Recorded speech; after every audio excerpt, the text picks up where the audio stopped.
So you all are the children of God, one Heavenly Father. So I want to bow every human being, those who are here and those who are in the whole universe.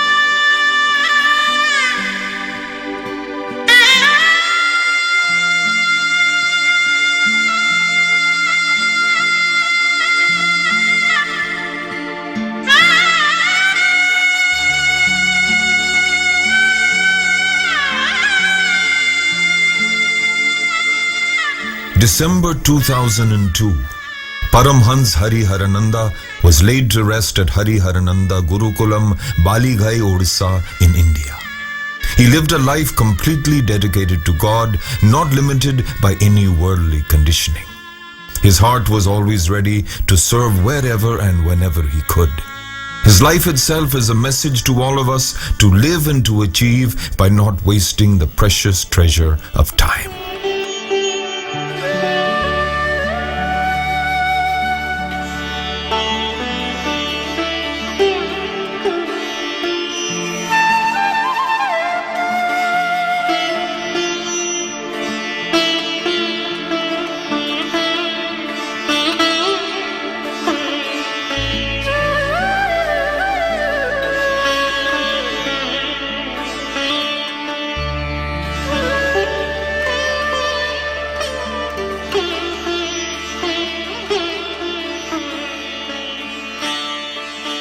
The Himalayas are India's snow-capped peaks, her crown.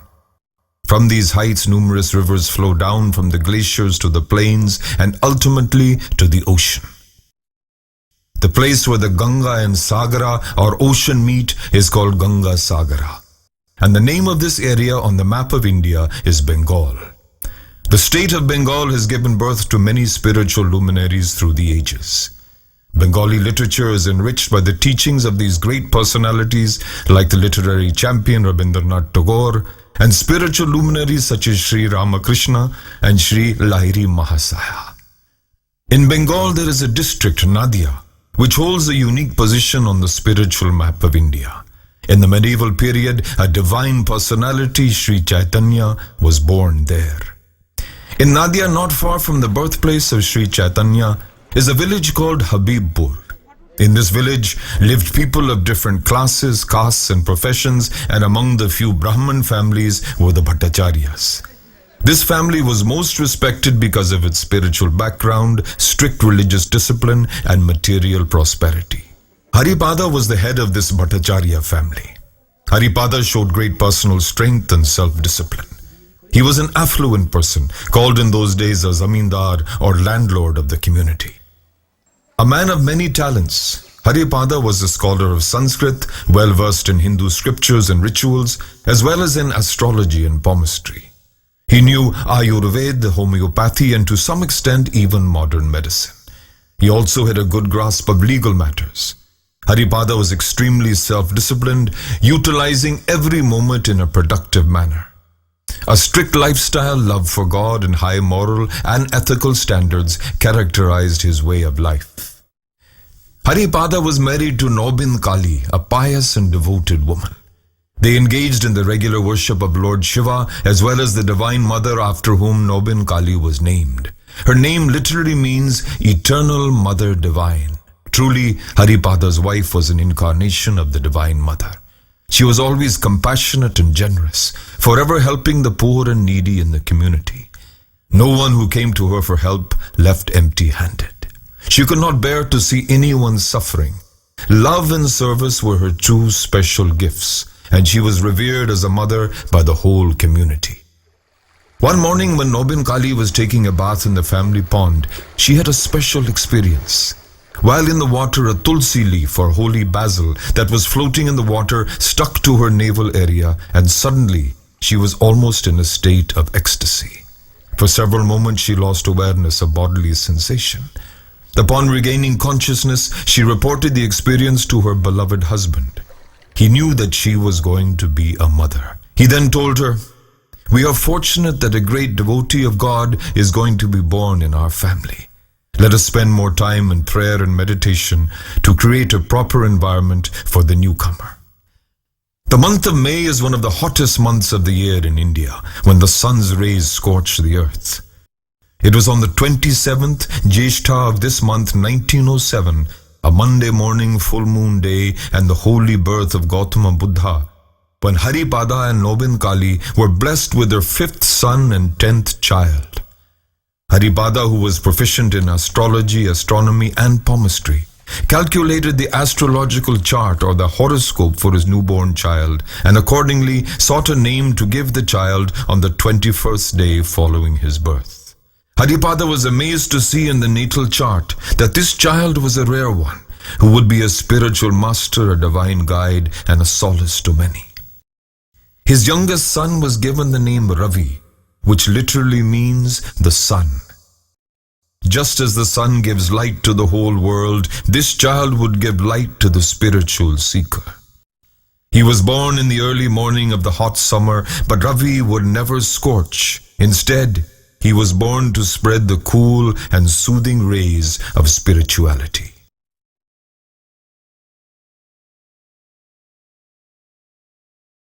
The child was sweet and beautiful like a blooming rose, with an exceptional complexion and attractive eyes that had an alluring and magical look. From early childhood, he showed signs of exceptional intelligence, memory, understanding, and love. All who knew Ravi at an early age recalled his noble nature and inner calmness.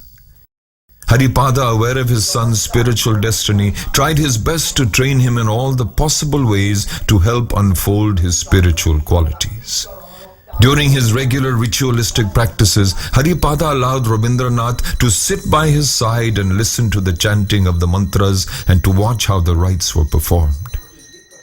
Rabindranath, whose nickname was Robin or Robbie, had a remarkable memory and soon remembered all the puja mantras by heart. At 4 years old, he was able to chant all the mantras. His father would begin the mantra and let young Robbie complete it. When Robbie was inattentive, Haripada would give him a piece of candy to help him focus on the worship and chanting. Haripada trained all his children to conduct the family rituals and continue the spiritual traditions. Keenly aware of Robbie's destiny, Haripada trained him especially well. He instructed Robbie always to pay respect to sadhus, gurus, and Vaishnavas, holy men, spiritual masters, and wandering monks. He said, "If you see ochre-colored cloth carried on the back of the donkey by the washerman for washing, you should mentally bow down to the donkey, even though it is just carrying the ochre clothes." These words left an indelible mark in the mind of the young child. Encouraged by his father, the schoolboy Robbie began to read the Holy Bible. From a very early age, he encouraged the boy to read and comprehend the holy books of other religions. Through the influence of his father, he also became proficient in astrology, so he was able to prepare astrological charts and analyze them. Fully conversant in moral philosophy and various other branches of knowledge, Haripada taught his son all that he knew, often through songs, rhymes, and couplets that Robbie could remember easily. Robbie used to sit next to Haripada while he treated the sick, and he listened carefully to the description of the symptoms of patients. His father would ask, "Robbie, which medicine do you think is suitable for this disease?" And little Robbie, drawing on his own intuition and Haripada's meticulous training, would answer correctly most of the time. Haripada also took Robbie to the vast family garden and taught him the medicinal value of herbs and plants. Robbie completed his primary education and then went on to high school at Ranaghat, a few miles away from home. Ranaghat Pal Chaudhary Higher Secondary School is a premier educational institution. One time during Robbie's school days, people of his village were celebrating the birthday of Rabindranath Tagore, the renowned poet, dramatist, educator, and scholar. All the young men of the village staged a commemorative production. They asked Robbie to offer thanks at the end of the program to the various participants and patrons for making the event a success. And although Robbie was too young to do this, he accepted their offer. Standing in front of a large audience for the first time, however, Robbie became extremely nervous. As he stood there unable to speak, people clapped and the curtain was closed. Needless to say, Robbie was quite upset with himself. Sympathetic Haripada understood how he felt and persuaded the other children not to tease or criticize the young man. Haripada consoled Robbie, then began training his young son in public speaking, a special art requiring confidence, competence, calmness, concentration, and an appealing style of presentation. As a form of instruction, Haripada would dictate a paragraph or write a note on a particular topic and ask Robbie to memorize it. Later, he took him to the garden and said, "Look, imagine all these trees to be your audience. Please speak fearlessly in their presence, clearly and distinctly with pause, accent and love, so that all will be thrilled." Then Haripada would judge and evaluate Robbie's performance, pointing out mistakes and suggesting how he might correct them. This training taught Robbie to be fearless about speaking in public. Haripada had many responsibilities and was always extremely busy with the management of his estate. He was a rich man in the locality, a zamindar, a landlord, entrusted by the British government to collect land revenue from the tenants. Sometimes he was rude, using harsh words to discipline and control people. He scolded them for the slightest mistakes. He shouted at his servants and other people subject to his authority. One day, Haripada found his youngest son Robbie mumbling as if trying to memorize something. Haripada inquired about what he was saying. Robbie replied, "The strong words that you used on the poor man who was with you today." His father asked him what for, and his son replied, "I must remember them so that when I grow up, I can use these words on others." Of course, this was a play by Robbie, intended to transform his father's behavior towards the poor people. In this situation, the child became the guru of the father. Haripada felt ashamed and said, "You must not use these words, it is not good." Then Robbie quickly responded, "Then why do you use them if it is not good?" Consequently, his father promised that he would try to control his tongue when dealing with people. Whenever his father forgot the promise and lost his temper, young Robbie would come out of his study room to stand politely near his father until Haripada moderated his speech. Thus, Robbie brought great change in the life of his father.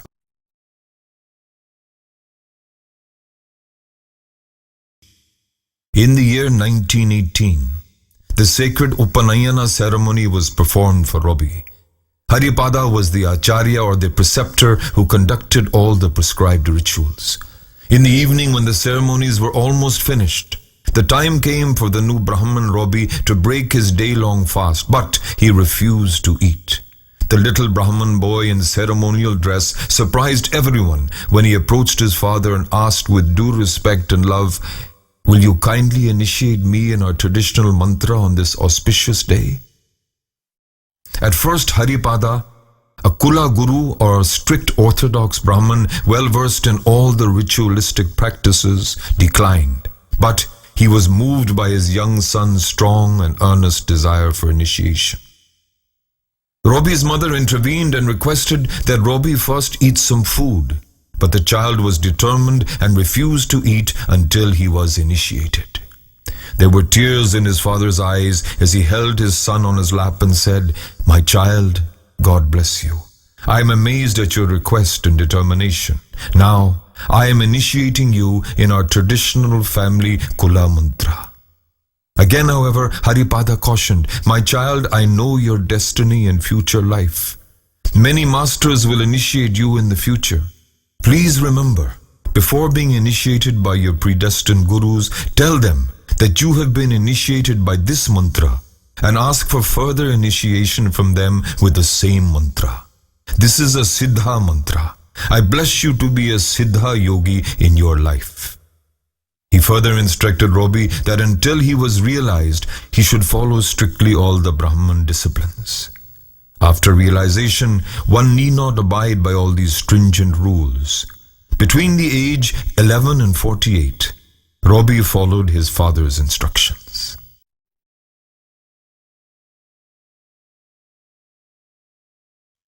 Srimad Bijoy Krishna Chattopadhyay was a householder and a renowned realized master in the spiritual tradition of Kriya Yoga. He was born on the 17th of December 1875 in the village of Nikash, Jangipara in the district of Hooghly in Bengal. He later lived in Howrah on Kali Banerjee Lane and was known as Howrah Thakur. He lived much like the ancient rishis. He led a normal family life, but in time reached the highest stage of realization. Sri Bijoy Krishna left his physical body in 1947 on the same date and month as his birth. But before he departed, he became Robbie's second guru, his father being the first. One of Robbie's brothers, Pareshnath, and their brother-in-law, Pramatnath, were disciples of Sri Bijoy Krishna. Hearing about him, Robbie longed to meet such a great soul. Finally, at the age of 12 in 1919, Robbie visited him. Soon after, Sri Bijoy Krishna initiated him into the path of Kriya Yoga. This great master taught Robbie how to spend every moment in God consciousness, and Robbie followed his direction with love, surrender, and sincerity. Robbie was drawn more and more to the path of God realization. A young mind is like soft clay and can be shaped to take any form.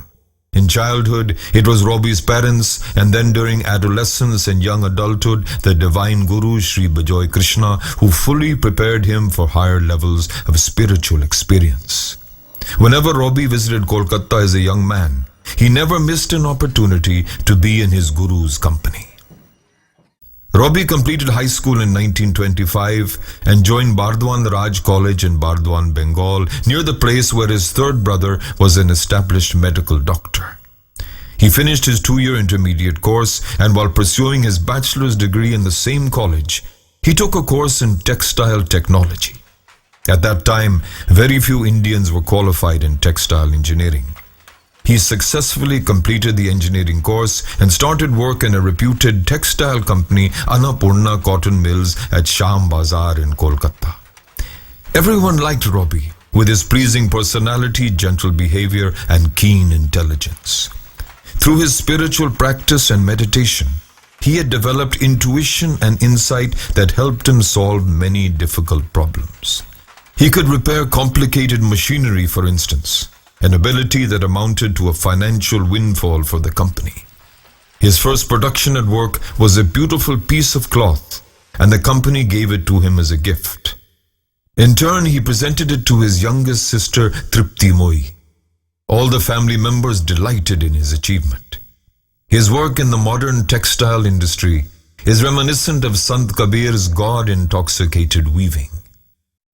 It so happened that Robbie was a handsome and talented young man with a good job, and so he was a very desirable bachelor.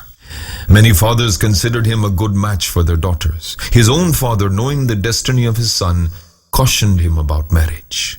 When Sri Bijoy Krishna encouraged Robbie to marry and lead a family life while continuing his spiritual practice, Robbie politely declined, saying he was not mentally ready to enter into such a great responsibility. Instead, Robbie asked his Gurudev how to enter into the state of Nirvikalpa Samadhi and whether he could help him to attain that state. Sri Bijoy Krishna was without any vanity or ego. So when he heard Robbie's request, he said, "Robbie, I will tell you one thing, please listen. I know a great yogi. He is not an ordinary man. He is a superman, a divine personality. He is named Sri Yukteswar, a sincere disciple of Sri Lahiri Mahasaya of Banaras. He is a great master in Kriya Yoga. Try to meet him and he can help you in your quest."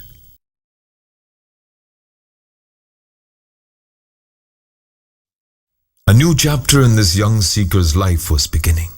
Now, Guru Bijoy Krishna gave Robbie permission to learn the scientific technique of Kriya Yoga. So he planned to travel to meet the great Kriya master at Serampur, a beautiful town on the bank of the Ganga not far from Kolkata.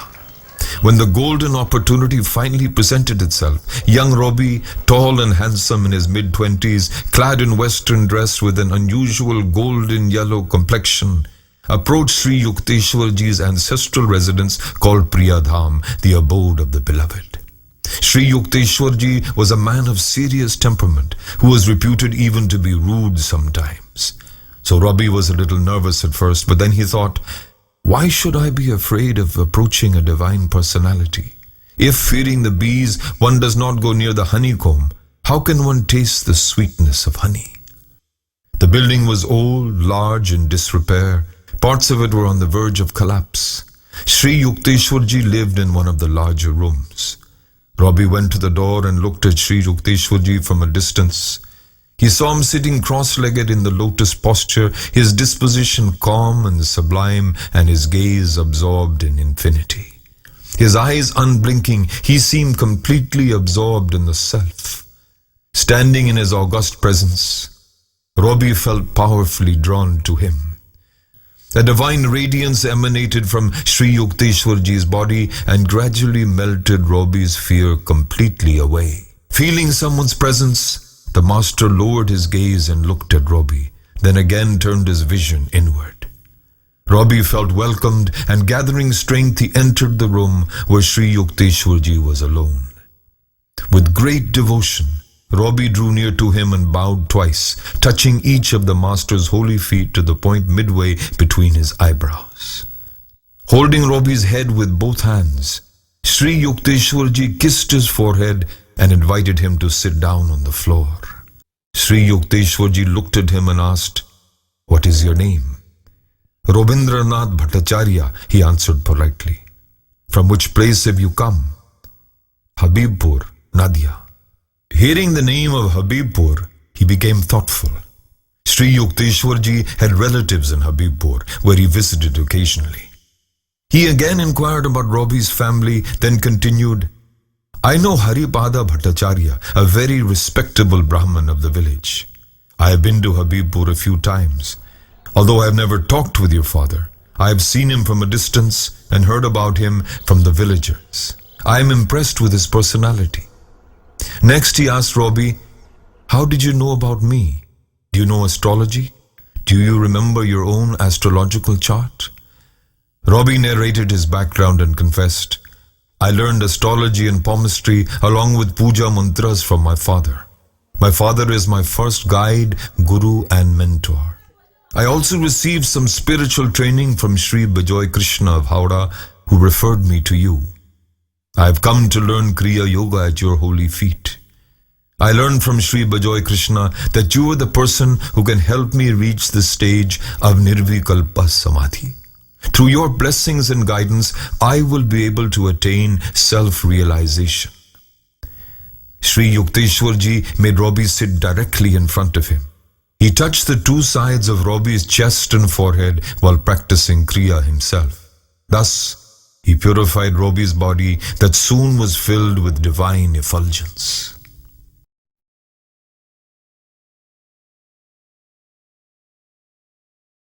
Swami Sri Yukteswarji was a great yogi, a strict self-disciplined master.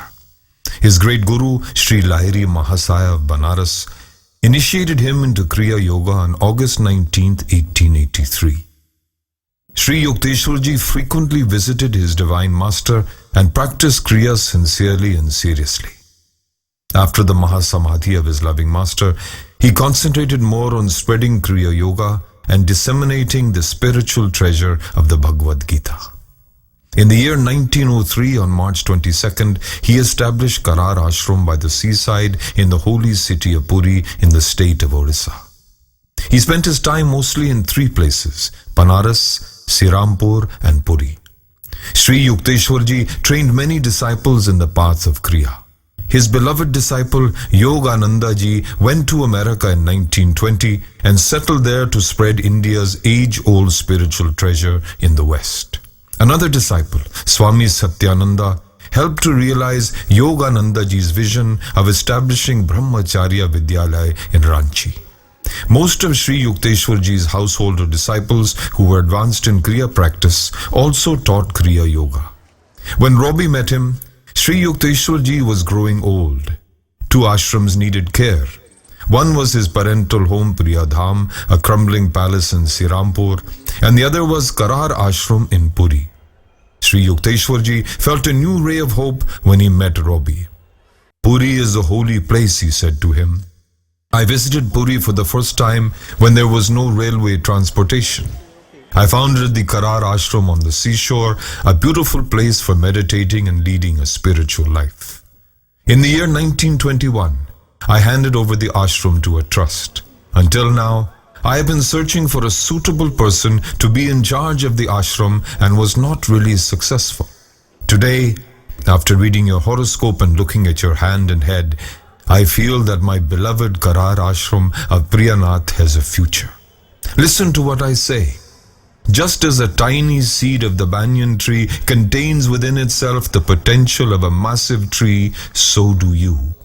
By your sincere practice of Kriya, one day you will be the greatest Kriya Yogi not only in India, but also in the whole world. You will be endowed with supernatural powers and will attain Nirvikalpa Samadhi, the highest attainment of a yogi. Sri Yukteswarji instructed Robbie to practice meditation sincerely and to meet with him from time to time. He advised, introvert the senses and always remain in the cranium in all your activities. You will get balance of mind and divinity within you. You are not an ordinary boy. Don't keep anything for tomorrow. Procrastination is a great evil. In every moment, feel the living presence of the divine within you. Within a short period, you will be realized. It is my heartfelt desire that you should go to Puri and live in the ashram. You will get seclusion and be able to meditate for longer periods of time. Swami Sri Yukteswarji was already 77 years old when Robbie met him. Although he was physically strong, he suffered from asthma. He did not shower regularly. He spent most of his time in meditation and Shambhavi Mudra. Therefore, every weekend when Robbie visited his loving Guru, he bathed him with hot water and massaged him, applying hot towels, dressing him in new clothes. Offering fruits and flowers, he bowed at the holy feet of the Master. Sometimes, Sri Yukteswarji would say, Robbie, why do you spend so much money for all these things? I do not like waste. Sri Yukteswarji was a saint, extremely detached from the world. He would not spend money for any luxury or comfort. Robbie would reply smilingly, Gurudev, it is my pleasure to be in your holy company and to serve you. Slowly, the divine bond between teacher and student became stronger. Previously, people considered Sri Yukteswarji to be a serious, strict teacher. But with regular visits of Robbie, people noticed a great change in him. For example, while conversing with Robbie, he would laugh uproariously. Every weekend, he eagerly awaited Robbie's arrival, continually looking at the clock. One day, Sri Yukteswarji's close disciple Swami Narayangiri, also known as Prabhuji, said to Robbie, you have brought a remarkable change to the life of Guru Maharajji. You are really a good magician. Sri Yukteswarji had many advanced disciples, Robbie being the youngest among them. Sri Yukteswarji was not only a self-realized master in Kriya Yoga, but also an accomplished scholar in Eastern and Western philosophy with a thorough knowledge of the Holy Bible, human anatomy, astronomy, and astrology. He developed a new system of astrological analysis called cosmic astrology. Devoted to nurturing Robbie's spiritual growth, he slowly taught the young man all these branches of knowledge. Robbie could not hide his strong desire to observe his beloved master in the state of Nirvikalpa Samadhi. The omniscient Guru, to inspire confidence in his dear disciple, blessed him by granting his wish and revealed the state of Nirvikalpa Samadhi to him. When Sri Yukteswarji walked down the street, his gaze was always fixed in the infinite. He was always detached. His tall, erect and robust body and his steady gaze struck unknown fear in the hearts of the passer-by. Considered a lion among men, he was known as a royal Bengal tiger. One day, Sri Yukteswar ji and Robbie were walking together, strolling leisurely in the fresh air. A bullock cart loaded with bags passed by. The driver failed to notice when a big bag fell from the cart. Sri Yukteswar ji saw the bag fall but remained detached, while Robbie could not resist running to the driver to inform him. The bullock cart driver stopped the cart, thanked Robbie, and picked up his bag. Robbie returned to his guru feeling satisfied. But Sri Yukteswar ji said, "I have not a moment to be deviated from my goal of immersion in the ocean of cosmic bliss. Remain compassionately detached in this material world to be free from the delusive force of nature."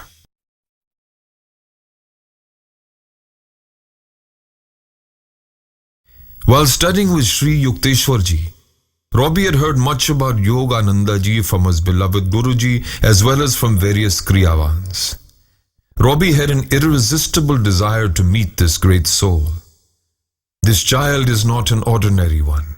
He will be a spiritual engine who will carry many seeking souls to reach the divine. So predicted Sri Lahiri Mahasaya while taking the child Mukunda in his lap to bless him. Later, Mukunda was popularly known as Paramahamsa Hariharananda, who lit the lamp of love for God in the heart of millions. Swami Vivekananda, the highly God-intoxicated spiritualist of India, proclaimed at the end of the 19th century that he had laid the foundation of spiritual development in the West and that there would be a revolutionary change in the Western outlook. He also predicted that another great yogi would succeed him and bring about reconciliation of all religions through meditation and a yogic lifestyle. This yogi was Yogananda ji. Yogananda ji was a spiritual dynamo. He said, "My life is one whirlwind of activity and struggle for the work." Most of his 59 years of life were spent in the West, particularly in the USA. After staying continuously in the USA for 15 years, Yogananda ji returned to India for a short time from 1935 to 1936. In 1935, while staying in Kolkata in his parental home at Gaurpur Road, Robbie managed to meet Yogananda ji. Robbie bowed down and sat at this master's feet. Yogananda ji said to Robbie, "Only by seeing one could neither get that divine power nor fulfill one's life's desire." Robbie replied with humility, "I want to experience the power of spiritual practice and to learn from you the advanced techniques of the higher form of Kriya Yoga." Yogananda ji asked, "How many hours would you devote for spiritual practice?" Robbie replied, "It is not a matter of hours, days, or years. In order to be in contact with such great power, I am prepared to sacrifice my whole life in spiritual practice in a hermitage, and I have taken a vow of lifelong celibacy and dedication for this purpose. I have the greatest desire to witness you in the state of samadhi." Satisfied, Yogananda ji took Robbie with him into a separate room, sat in meditation, and within a short period of time, he reached the samadhi state. Robbie was overwhelmed to behold his body luminous with divine light, without heartbeat, pulse, or breath. After about half an hour, Yogananda ji gradually resumed his normal physical condition. Robbie bowed to him in devotion and love. Robbie wanted to receive spiritual initiation from him, and Yogananda ji kindly and sympathetically granted his desire. When Robbie asked what he should bring for the initiation ceremony, Yogananda ji replied cheerfully that a heart full of love was the best offering to the Guru. The initiation into second Kriya took place the next day, and afterwards Yogananda ji embraced Robbie. His loving and superhuman touch left Robbie in a blissful state, completely filled with divine vibration. On another occasion, Yogananda ji touched Robbie's head and said that one day, through spiritual practice, he would awaken the supreme power within himself and attain the superhuman state. Each statement of this great yogi was a prophecy. During Yogananda ji's stay in India, Sri Yukteswar ji bestowed on him the great title of Paramahamsa. Henceforth, He was known as Paramahamsa Yogananda. His thrilling voice, clear conscience, and supreme love had a lasting influence on Robbie's life. Unfortunately, Robbie would not enjoy the company of such great gurus as Swami Sri Yukteswar ji and Paramahamsa Yogananda ji for much longer. While Robbie was still working in the textile company, his beloved guru Swami Sri Yukteswar ji left his physical body in 1936 in Karar Ashram. Paramahamsa Yogananda ji completed the rituals following the Mahasamadhi of Sri Yukteswar ji. And then he appointed Swami Sevananda ji as the Swami in charge of the Karar Ashram before he returned to the USA. For a true spiritual seeker, such separation is extremely painful. Robbie missed the direct physical association of the two great masters.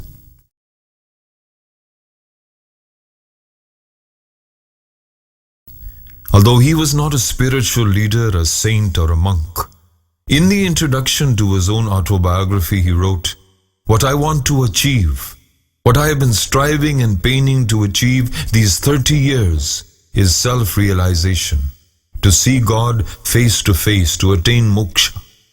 I live and move and have my being in pursuit of this goal. All that I do by way of speaking and writing and all my ventures in the political field are directed to the same end. But I have all along believed that what is possible for one is possible for all.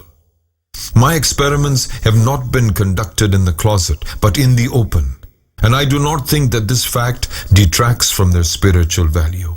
There are some things which are known only to oneself and one's maker. These are clearly incommunicable. The experiments I am about to relate are not such, but they are spiritual or rather moral, for the essence of religion is morality. Mahatma Gandhi was not only the leader of millions of poor people, he was the true voice of morality and truth. He transformed the lives of many by exemplifying plain living, high thinking, and self-discipline. One day in the 1930s, this remarkable man of modern India was traveling in the area of Bengal, Bardwan, by train. Robbie, a handsome young man in his 20s, was dressed in modern clothing with gold-framed glasses and a hat. With his extremely fair complexion, he looked European, so the crowd made way for Robbie to approach Mahatma. Touching his feet and bowing, he stood before Gandhi as the train began moving forward. Gandhiji himself mistook Robbie for a European and spoke to him in English. Robbie, the smart and dynamic young man, continued the conversation in English. Gandhiji eventually realized that he was not European but a Bengali young man. Robbie's charming and pleasing behavior touched Gandhiji's heart. Gandhiji, a man with deep insight and intelligence, blessed Robbie and gave practical advice to lead a spiritual and patriotic life. He noticed that Robbie spoke rapidly in British English, and he advised him always to speak and write short, simple sentences so that his ideas and thoughts would be comprehensible to ordinary people. Language is for communication, and if it comes from the heart with simplicity and love, it touches others immensely, he said. Mahatma Gandhi was not only a great national leader of India, but he was also a symbol of Indian culture, religious harmony, and spirituality. He always raised his voice against social injustice and tried to remove social imbalances and malpractice in India. Initiated into Kriya Yoga by Paramahamsa Yogananda ji, he was also a sincere Kriyavan until his assassination on January 30th, 1948. Gandhiji's life and teachings had a profound influence on Robbie's life.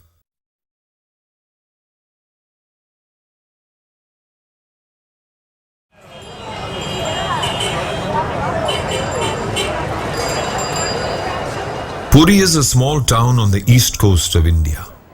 There is no record of its origins, for its history dates back several thousands of years. This is a town of temples, ashrams, hermitages, and monasteries. The huge temple complex of Lord Jagannath occupies the center of Puri, with the glorious sea on one side and the river on the other. Its presiding deity is Lord Jagannath, whose name literally means Lord of the Universe. Because of the numerous monasteries and ashrams in the town, there are thousands of monks practicing the teachings of the gurus with faith and love. Swami Sri Yukteswar ji occasionally traveled to Puri to receive the darshan of Lord Jagannath and to discuss scriptures and astrology with scholars and astrologers. Making use of his knowledge of astronomy and astrology, he founded the Karar Ashram on the auspicious 22nd of March 1903, the day of the vernal equinox when the duration of day and night is equal. Karar was the family name of Priyanath, and it also means one who serves, Sevaka. True service is that which enables an individual to realize his real state, the self, and thus gain peace and bliss. From its inception, Karar Ashram became a center for true seekers of spiritual practice. After the Mahasamadhi of Sri Yukteswar ji, Paramahamsa Hariharananda ji arranged for the burial at the ashram. According to the tradition for great yogis, the body was placed in the lotus position. Around it there is now a small, beautiful temple with an altar, a Shiva lingam, and a space for sitting in silent meditation. The ashram is charged with a spiritual vibration that makes the mind easily introverted and calm.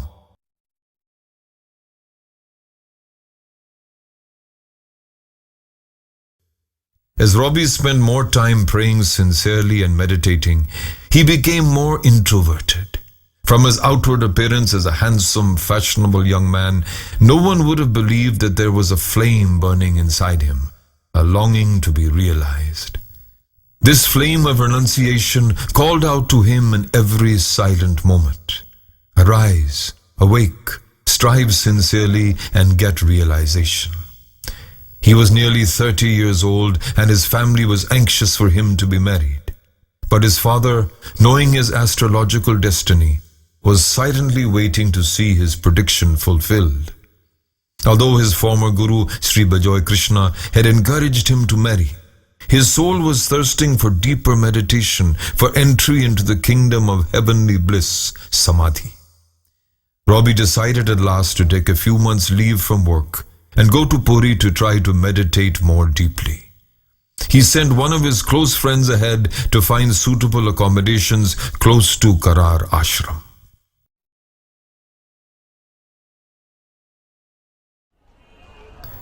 Robbie's friend reached Puri at a time when it was less crowded and went near the seafront, where there were a few houses and hotels. When he arrived at Karar Ashram, he was met by an old monk. Before the friend had announced the purpose of his visit, the monk said, "You have come on the behest of Robbie to locate a suitable house for his residence? Don't worry. There is a well-furnished house on the south side of the ashram, and the caretaker of the house lives close by. Go to him, and if you tell him that you are from Karar Ashram, there will be no problem in renting it for him." Soon after, Robbie was on his way to Puri. The railway station at Puri is always crowded with temple priests and their agents trying to do business with pilgrims, offering to help them acquire accommodation for their stay in Puri and darshan in the Jagannath temple. Avoiding all of them, Robbie exited the station. He touched the holy sand of Puri. He put a little on his forehead and felt a thrilling sensation throughout his body. Then he hired a rickshaw to carry him away from the busy station toward Karar Ashram and the sea. It was the morning of June 12th, 1938, and Robbie's first view of the vast ocean made him intoxicated with love for God. Forgetting his luggage and all his valuables, he jumped out of the rickshaw and, heeding the call of the infinite to the soul of the young seeker, he ran towards the beach. He was thrilled to see the sea and was filled with divine ecstasy. He was mad for God and nature, which is nothing but divine manifestation. Robbie was like Sri Chaitanya, who looked at the blue sea and was reminded of his beloved Krishna. Many times he lost all sense of his surroundings, ran into the water, and had to be rescued by fishermen. This is divine love, the supreme intoxicant. A few days later, a truly remarkable event occurred. After evening meditation, Robbie and his friend were strolling on the terrace of the rented house, enjoying a cool sea breeze.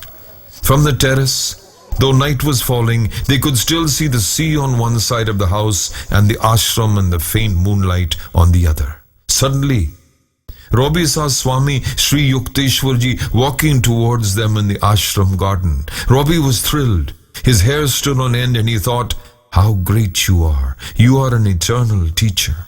Pointing to Sri Yukteswar he asked his friend, "Do you see someone in the garden?" The friend replied, "Yes, he is the old monk who gave me information about this house and its caretaker." Robbie informed him, "He is my beloved Gurudev, Swami Sri Yukteswar ji." Incredulous, his friend replied, "What? You said earlier that your Guruji is no longer in his body." "Yes, that is correct," said Robbie. Frightened upon realizing he had encountered and conversed with the spirit of a dead man, the friend shouted, "Ghost!" and promptly fainted. Robbie struggled for quite some time to revive him. Every day Robbie visited Karar Ashram to pray, to meditate, and to spend time in the Samadhi temple of Sri Yukteswar ji, which was then only a hut of straw and bamboo without any walls. During these months, Robbie also visited other ashrams and mathas to be in the company of monks and observe their activities. He was fortunate to be with divine personalities such as Sri Anandamoyi Ma, the Blissful Mother, Nanga Baba, and many others. However, he was haunted by awareness that the year was coming to an end. Already 6 months are nearly over and the new year approaches, he thought to himself. The real purpose of coming here was to intensify my sadhana and to progress in the spiritual path. But I am again getting engrossed in the play of Maya in the company of people and fun. It is said in the Bhagavad Gita that a spiritual seeker should avoid the unnecessary company of people and try to be in seclusion. Seclusion is the price of greatness.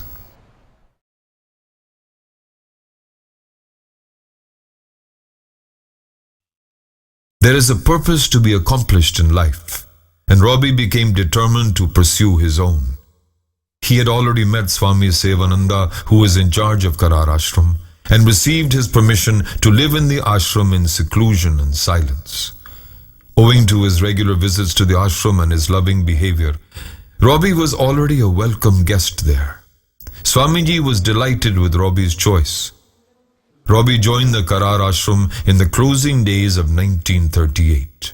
This day was not only an important day in Robbie's life, but must have been a day of great joy to his great Guru Sri Yukteswar ji, who was able now to see his words come true. Robbie lived as a strict brahmachari, an ashramite, leaving behind his rich, aristocratic, fashionable lifestyle. He gave up all his Western clothes, suits and coats and hats. At first, he thought of giving them to poor people. Then he decided against it, for he felt it would create a desire in them for such luxuries, a desire which would lead to unhappiness. So, he piled all his material belongings in the southwest corner of the ashram and set fire to them, ceremonially ending the life that he had led since childhood. From that day on, he assumed the rigorous ways of a brahmachari, living in seclusion and contemplation.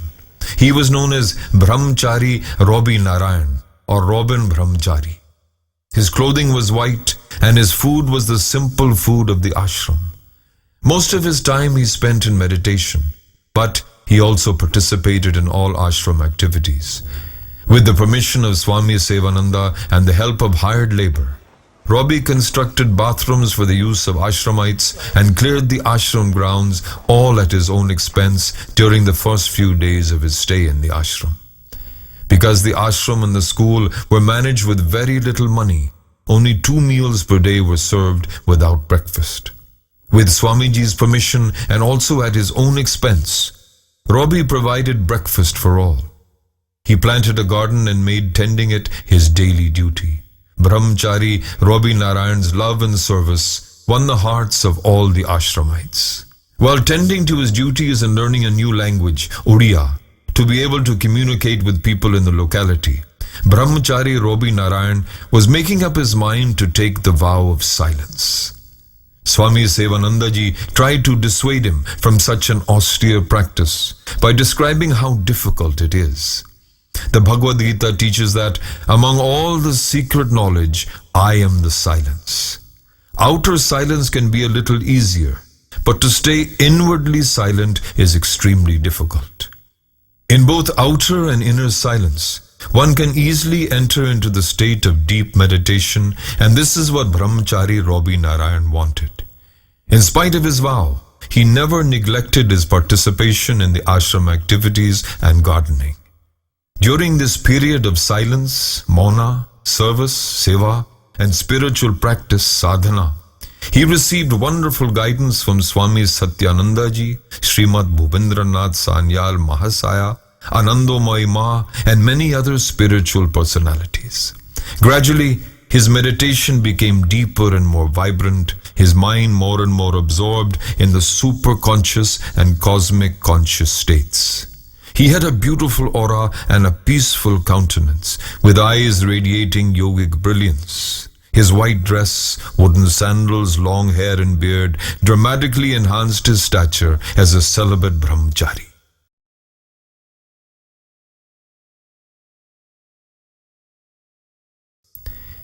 People worship God in different names and forms. Indian mythology contains many beautiful stories and prayers about personal gods and goddesses that convey deep metaphorical and metaphysical meanings. She is considered the loving mother who destroys all obstacles and leads a seeker into spiritual enlightenment. Brahmachari Robi Narayan's Ishta Devi, personal deity, was Mother Kali. An excellent artist, he constructed a beautiful 2-foot tall statue of Mother Kali with clay and other materials. He painted his deity and installed it in a small room he used for daily formal worship or puja and meditation.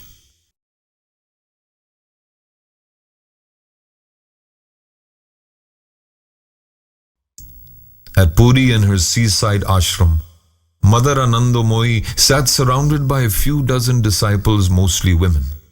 From their room, the sea was visible on one side and the road leading to the ashram on the other. A young man clad in western dress with glasses and hat was slowly approaching the ashram. In the sunlight, his complexion dazzled like molten gold. He looked like a handsome European youth. "Look, look! My Sahib Baba is coming," exclaimed the mother, and everyone looked in that direction. Sahib was the common word used by Indians to refer to white gentlemen. Entering the ashram, the young man removed his shoes and hat. With love and devotion, he bowed down at the feet of the mother, the epitome of love, compassion, and joy. The young man attracted the attention of everyone, and all were surprised to learn he was not European, but a young Bengali named Robi. From the first day they met, he became the dearest child of the Holy Mother with the new name of Sahib Baba. Every time she visited Puri, she asked about him. She even encouraged Robi to stay with her in any of her ashrams if she wished. Her Sahib Baba was her son and she was the mother. Anandamoyi Ma was a mystic saint, a personification of divine love, an incarnation of the Divine Mother. She spent more than 8 decades of her life among us. Born in the year 1896 in an East Bengali Brahmin family, Mother Anandamoyi is known in the East and West for her simplicity, love, and states of divine ecstasy. Her childhood name was Nirmala Sundari, which means beauty of purity. Her parents lived the life of ancient saints and sages, and since birth, she knew her future. She remembered every incident in her life. She was always in soul consciousness. She trusted implicitly in the providence of God, and her love for God was unique. She lived her maxim, "Jo ho jaye," accept whatever comes. Unconditional surrender to God was the special characteristic of her life. Anandamoyi Ma was without ego and touched the hearts of all who came to her. When Paramahamsa Yoganandaji visited India in 1935, He was delighted to spend time with this beautiful divine mother, a lady saint of the modern world. Whenever she visited Puri, she always remembered her Sahib Baba, whom she loved dearly. She would send a message to him announcing her arrival so that they could spend some time together. The memory of this great lady saint remained forever vibrant in Sahib Baba. For him, she was the epitome of divine love, purity, and egolessness. She firmly upheld India's spiritual heritage in the tradition of the rishis. She was the ideal of self-control for monks, and for husbands, an example of a perfect wife. She was the symbol of universal motherhood for all. Her teachings, her unconditional love, and her complete surrender to God still inspire seekers on the spiritual path.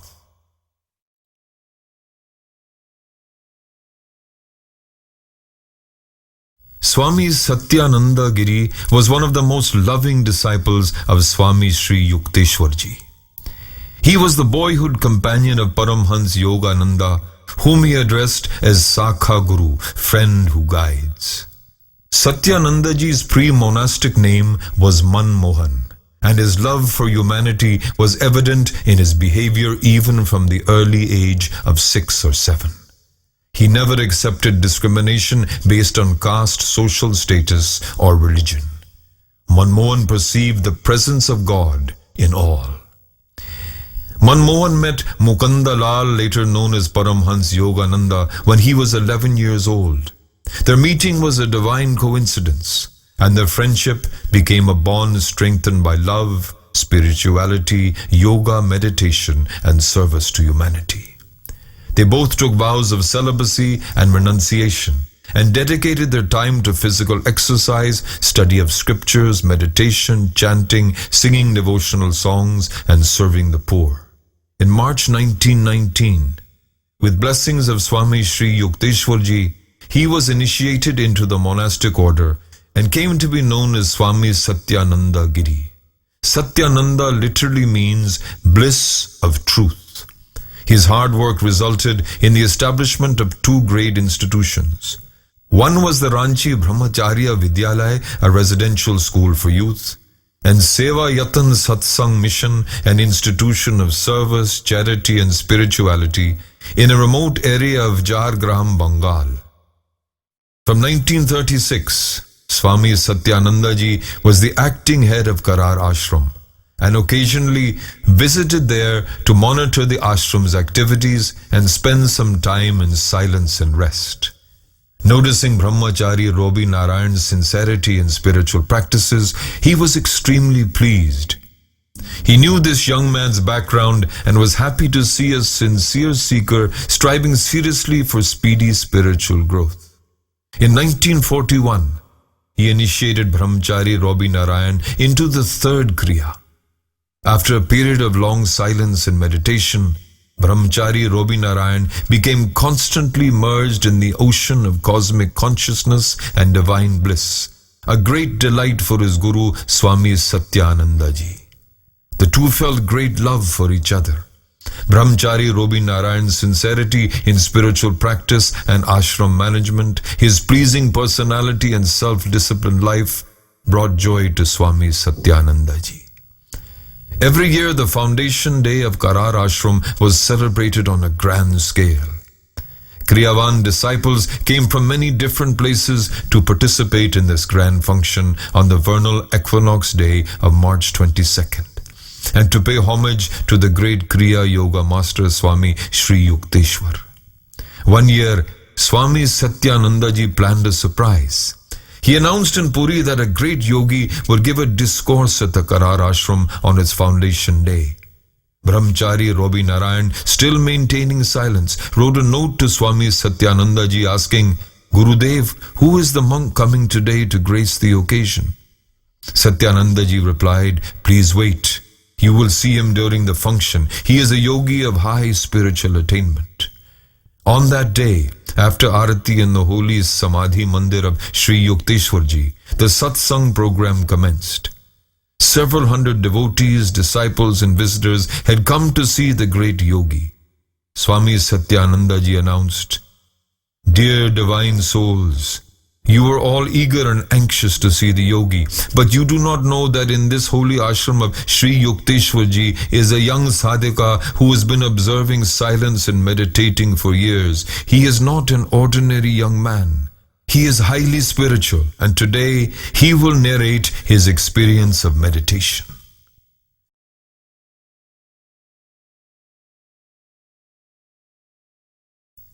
Sri Lahiri Mahasaya, the fountainhead of Kriya Yoga in this age, proved that one can be an exemplary family man and at the same time an accomplished yogi. Sri Sanyal Mahasaya was born on the 28th of January 1877 in the hamlet called Sadhanpara, literally meaning the place of spiritual practice, in the district of Nadia, Bengal, situated on the banks of the Ganga.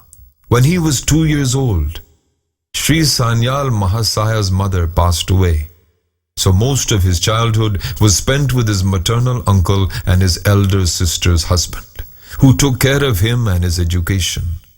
From childhood, he was always honest, truthful, sincere, loving, and full of joyous spirit. He never wasted time and believed in the saying, "Time and tide wait for no man." He spent his leisure time reading the holy scriptures, and being born to a Brahmin family, he availed himself of the spiritual environment. His sacred thread ceremony was performed in the year 1890 at age 13.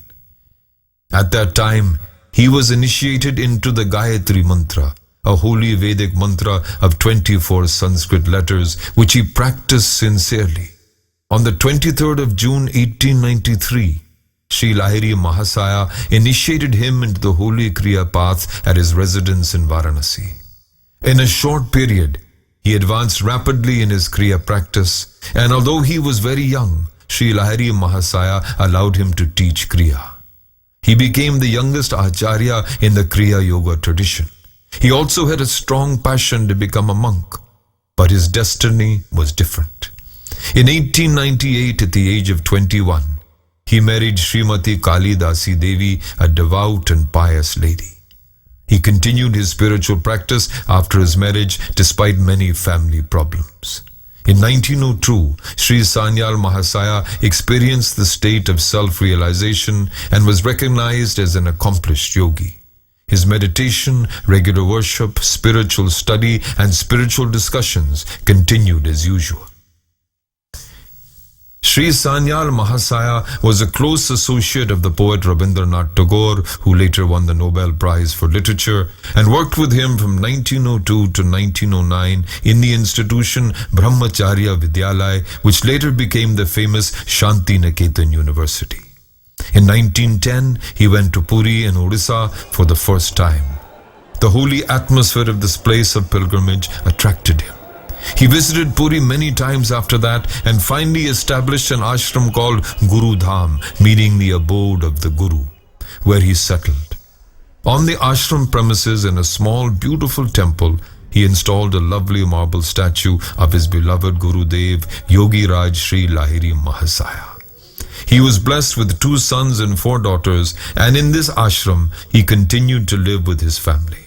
Sri Sanyal Mahasaya attracted hundreds of true seekers and initiated them into the path of Kriya Yoga. The Guru Dham of Sri Sanyal Mahasaya was only a few hundred yards away from the Karar ashram. One, the ashram of a householder Kriya Yogi, and the other, of a renunciate Kriya Yogi. During the period when Brahmachari Robi Narayan observed silence in Karar ashram, he learned of this great householder yogi and did not miss the opportunity to avail himself of this divine company. Sanyal Mahasaya accepted Brahmachari Robi Narayan as a disciple because of his sincere and serious Kriya practice. Prior to meeting Sanyal Mahasaya, Brahmachari Robi Narayan had been initiated into 3rd Kriya by Swami Satyananda. It seemed that Robi Narayan was destined to be guided into the different steps of Kriya by various realized yogis. From 1943 to 1945, Sanyal Mahasaya taught him all the higher Kriyas, 4th, 5th and 6th Kriyas. Brahmachari Robi Narayan spent a lot of time with his beloved Gurudev, a householder, but a renowned yogi. On the 18th of January 1962, Sanyal Mahasaya entered Mahasamadhi at his main ashram in Bhagalpur, Bihar. His 85 years of life were years of compassionate detachment. He lived like an ancient rishi in modern times, and he had a great influence on Robbie Narayan. Amongst all the Kriya masters from whom Robbie Narayan learned Kriya, he spent the longest period of time with Sanyal Mahasaya. This divine guru's role in Robbie Narayan's spiritual journey was unique and unparalleled.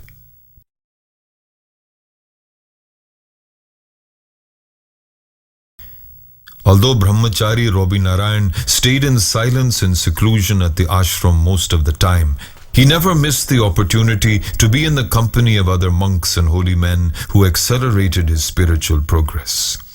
At the extreme southwest corner of Puri, near the temple of Lord Loknath, there lived a famous monk on a sandhill called Girnari Banta. He was a tall, naked monk, popularly known as Nanga Baba and also as Digambar Paramhans. His life and activities were mysterious. Many people believed that he was the same as Totapuri, the divine guru of Sri Ramakrishna Paramhans of Dakshineshwar, who enabled him to attain the Samadhi state. Nanga Baba lived in his physical body for about 250 years, and the last 50 years of his life were spent in Puri. During these years, there was no visible change in his physical body. Most of the time, he was absorbed in the state of non-dual Brahman, sometimes with eyes open and sometimes closed. He rarely spoke. Sometimes his behavior and talk seemed rude, but he was teaching great lessons of life. Someone once asked him, "What is your age?" He replied, "Self-realized soul is beyond birth and life. I was not born, so how can I tell my age?" Brahmachari Robbie Narayan occasionally visited this ashram to sit silently and meditate in his divine presence. Just as a goldsmith knows the quality of gold, this monk knew Brahmachari Robbie Narayan's thirst for God and was always delighted to see him. Sometimes he said in Hindi, "Beta, my child, if you have some questions, please ask." One day Brahmachari Robbie Narayan asked, "Baba, I have a question in my mind about the creation of the universe. The Taittiriya Upanishad says, 'In the beginning there was nothing but Brahman, the Absolute.'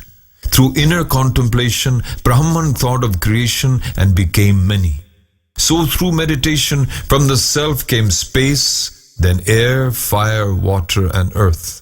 My doubt is, when water was created before the earth, what was the support for the water?"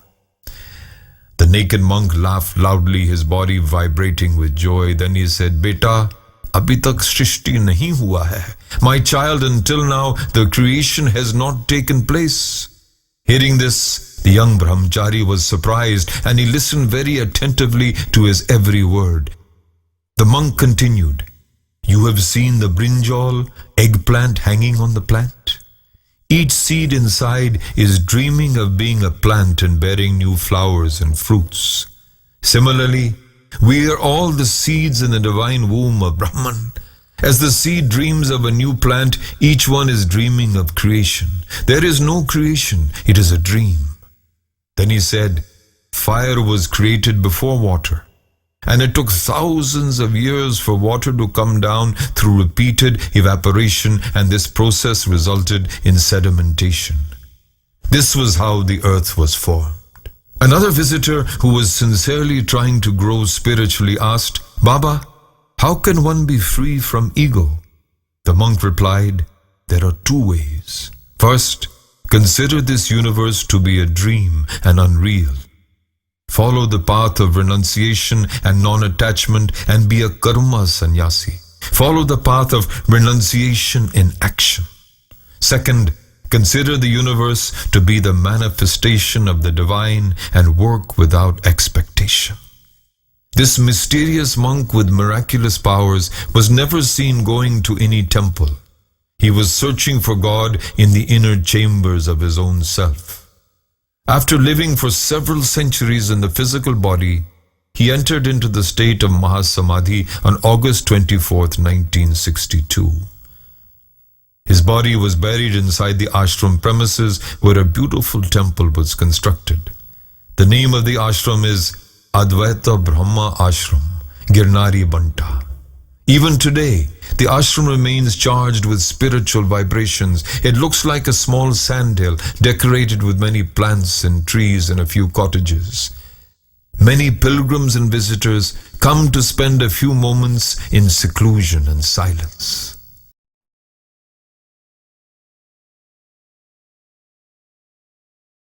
Sometimes Brahmachari Robi Narayan meditated on the outskirts of Puri, where there were two beautiful forests. One was near Tota Gopinath, an ancient Krishna temple, and another was Ketaki Jhar. Even though these forests were home to hundreds of monkeys, they were calm and quiet places. Robi Narayan left early in the morning taking food and water and meditated the whole day, returning to the ashram late in the evening. During this period of intense sadhana, Brahmachari Robi Narayan enjoyed both visible and invisible help from the divine.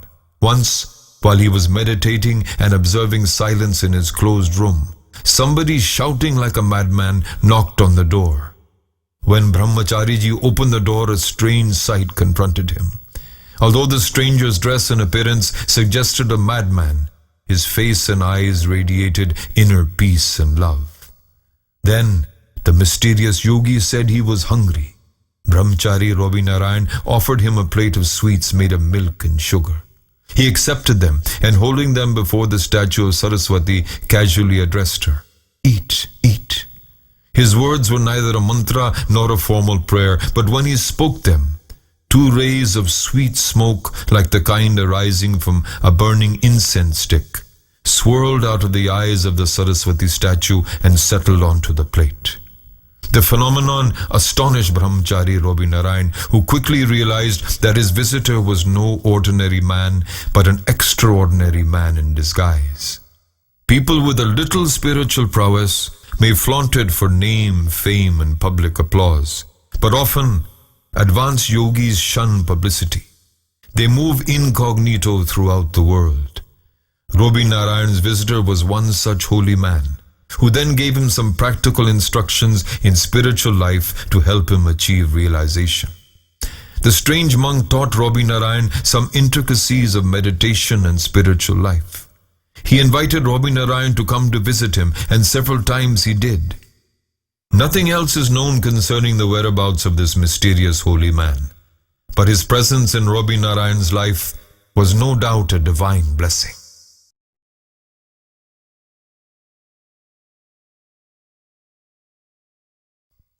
Along the way, Brahmachari Robi Narayan knew many inner experiences and the taste of different stages of samadhi.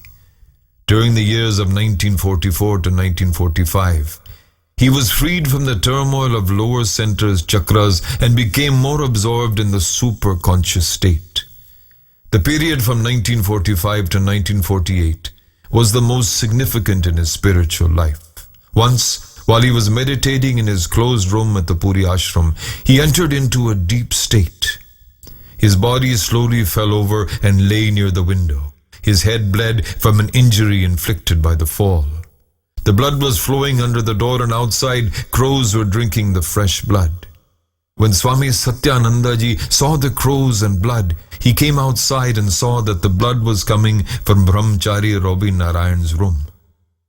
Forcing the locked door open, he observed the body of Brahmachari Robi Narayan on the ground. He felt no pulse, but the body was not cold, so he massaged the soles of Brahmachariji's feet, the palms of his hands, and his chest to bring him back to his senses. On another occasion, Brahmachari Robi Narayan had gone to Ketaki Jhar forest to meditate. He usually came back to the ashram before dark, but on that day he did not return. A resident student of the ashram went to the forest in search of him, carrying a light and calling loudly, "Brahmachariji, Brahmachariji." His own voice echoed in the dark silence, but no reply came from Brahmachari Robi Narayan. After a long search, the student finally found Brahmachariji's body leaning against a tree, looking almost dead and showing no sign of breath or pulse. Frightened, The student prodded the body while shouting in panic, "Brahmachari ji!" Much to his relief, Brahmachari ji gradually regained body consciousness and opened his eyes. As if awakening from a long sleep, he said, "Where am I?" In a little while he regained complete consciousness, but he was unable to walk unassisted. Only with the physical support of this strong young man did he manage to return to the ashram that night. This was how Brahmachari Robinarayan attained the extremely rare state of Nirvikalpa Samadhi. In the yogic scriptures, it is said that after attaining Nirvikalpa Samadhi, very few return to physical consciousness. Only a blessed few come back as God's instruments to lead other seekers on the spiritual path to fulfill His divine mission. After 1948, through deep meditation, he was able to reach this stage of Samadhi at any time he wished. In the history of modern saints and sages, Ramakrishna Paramhans, Lahiri Mahasaya, Swami Sri Yukteswar ji and Paramhans Yogananda ji were also able to experience this state at will. In the Vedic literature it is said, Brahmavid Brahmayava Bhavati. The knower of Brahman is Brahman. One who has penetrated into the veil of nature's meadows and perceived the elusive dance of Maya is always absorbed in the ocean of bliss. The pure mind always anchors at Brahmarandhra, the door of the divine, also known as Sahasrara, the fontanelle in the crown of the head. Once this closed door is opened, it is open forever, enabling one always to be charged with divine consciousness and supernormal power.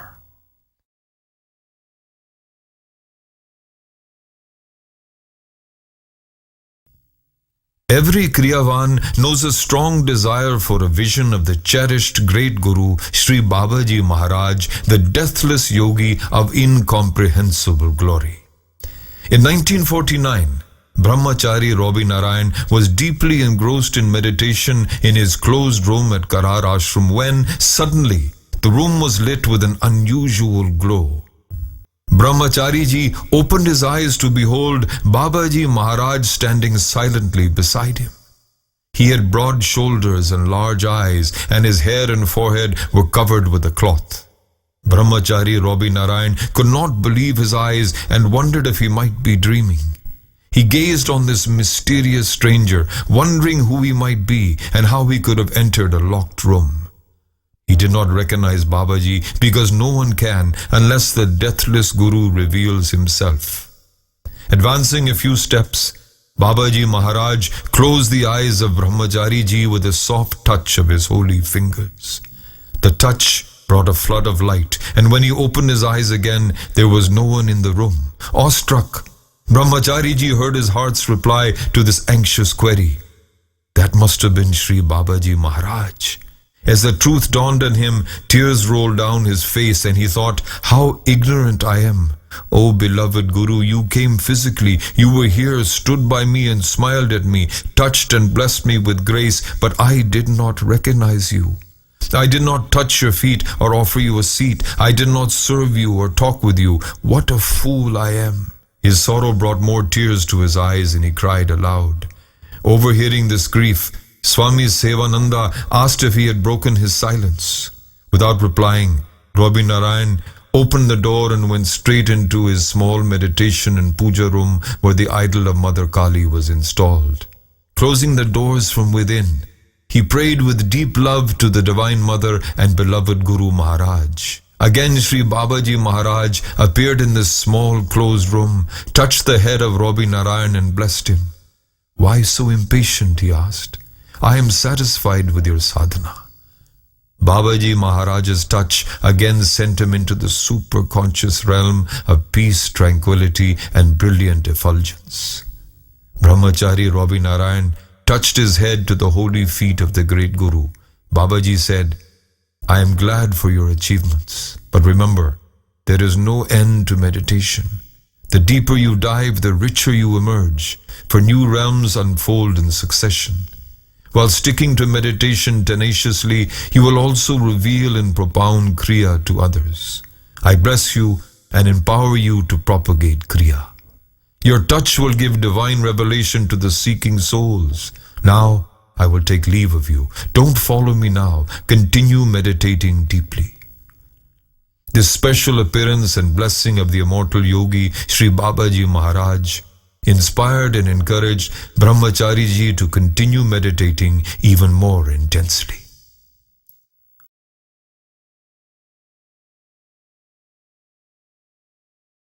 After the Mahasamadhi of Sri Yukteswar ji, Paramahamsa Yogananda became the head of Karar Ashram, but Swami Satyananda served as acting head in the absence of Yogananda ji for a time.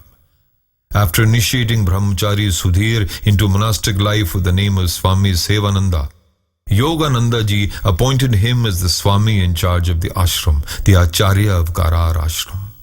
Swami Sevananda continued in this capacity until 1950. He helped Brahmachari Robinarayan in every respect.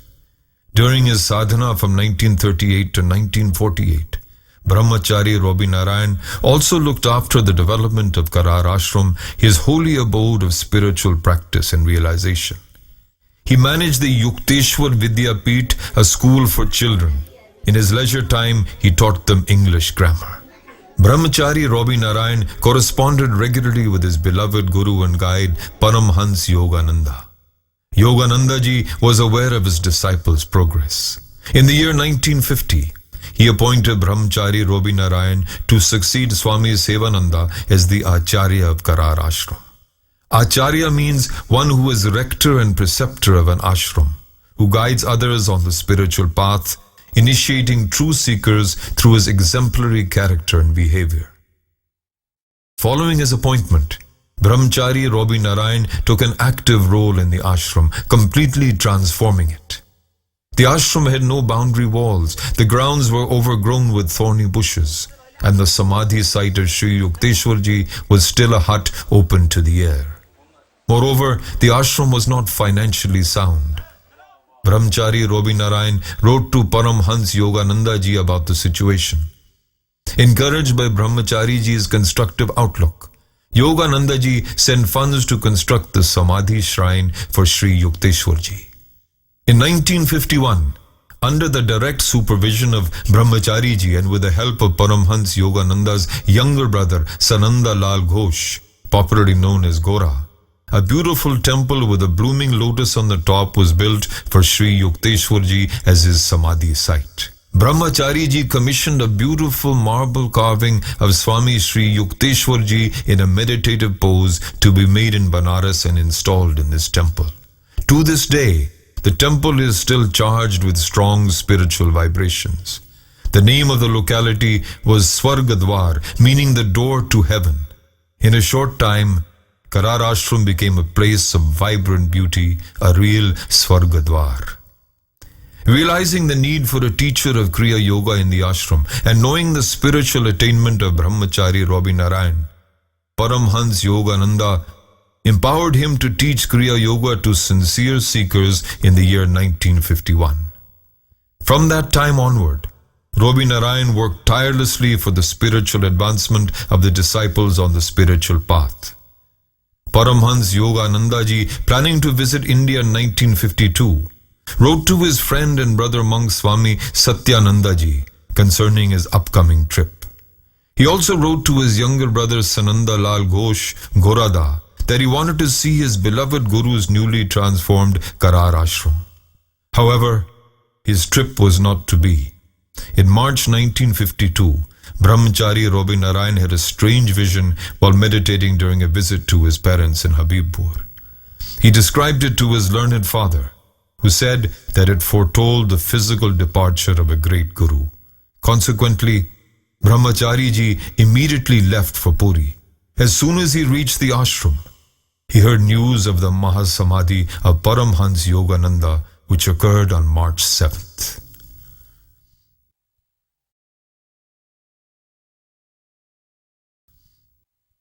Acharya Shankara was the reformer of Sanatan Dharma, the lifestyle based on God consciousness.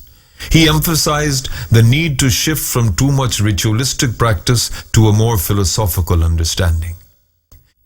In his 32 years of life, He traveled all over India and revived interest in the lost spiritual practice, authored commentaries on the major Upanishads, the Brahma Sutras and the Bhagavad Gita, along with 62 books on spiritual life and several hymns and prayers, all written in Sanskrit. He established 4 peeths or branches of Sanatan Dharma in 4 corners of India.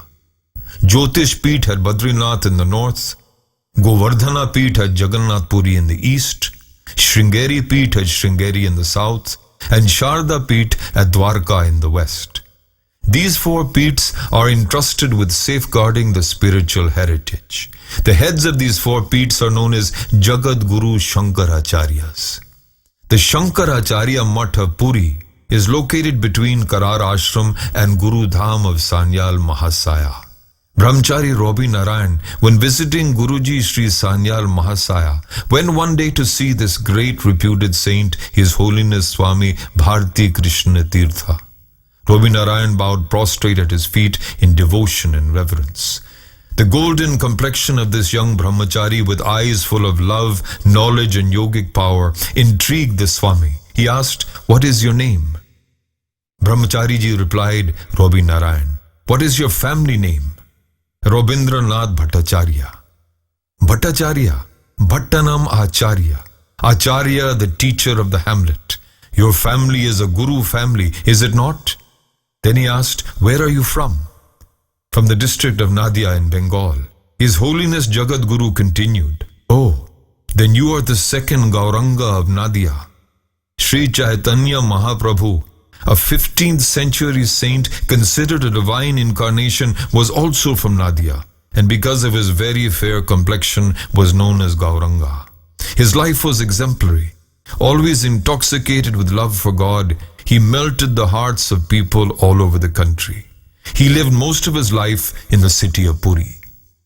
His Holiness Shankaracharya was a versatile genius, fluent in the scriptures, proficient in many languages, and thoroughly knowledgeable of astrology. So Brahmachari ji visited him frequently, studying scriptures under his guidance. He became an ardent disciple, serving Jagat Guruji in all possible ways.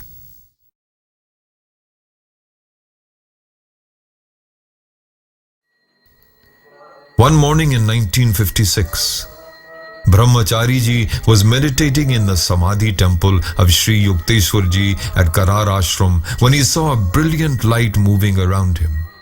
It lingered in front of him for some time and then disappeared. Brahmachari ji opened his eyes. Convinced that this was the omen of his father's death, he informed the ashramites. At 11 a.m., as they were about to eat lunch, a messenger who was a disciple of Brahmachari ji from the district police headquarters came to the ashram. Facing him, Brahmachari ji asked, "Do you have any special or urgent message for me?" The messenger answered, "You please finish your lunch, I will wait." Brahmachari ji asked, "Did you bring the news of my father's death?" The police officer was surprised that he knew. Immediately, Brahmachari ji left for his parents' home. His father's death was a great shock to his mother, who lost consciousness for several days. Nevertheless, with love and care, Robi Narayan managed to bring her back to her senses again. Mother Nobin Kali wanted to go to Puri to live with her youngest son. He did not hesitate to have her there because he wanted to do his duty as a son, even though he had renounced family life. Just as her husband Haripada predicted, she lived for 8 years after his death. She lived simply, purely and lovingly. In a conscious state, she left her body in 1964 in her village home of Habibpur. Her beloved son, even though a Swami with monastic restriction, did not hesitate to participate in the death ceremony of this divine lady, whose life was full of love and service. He considered his mother an incarnation of the Divine Mother.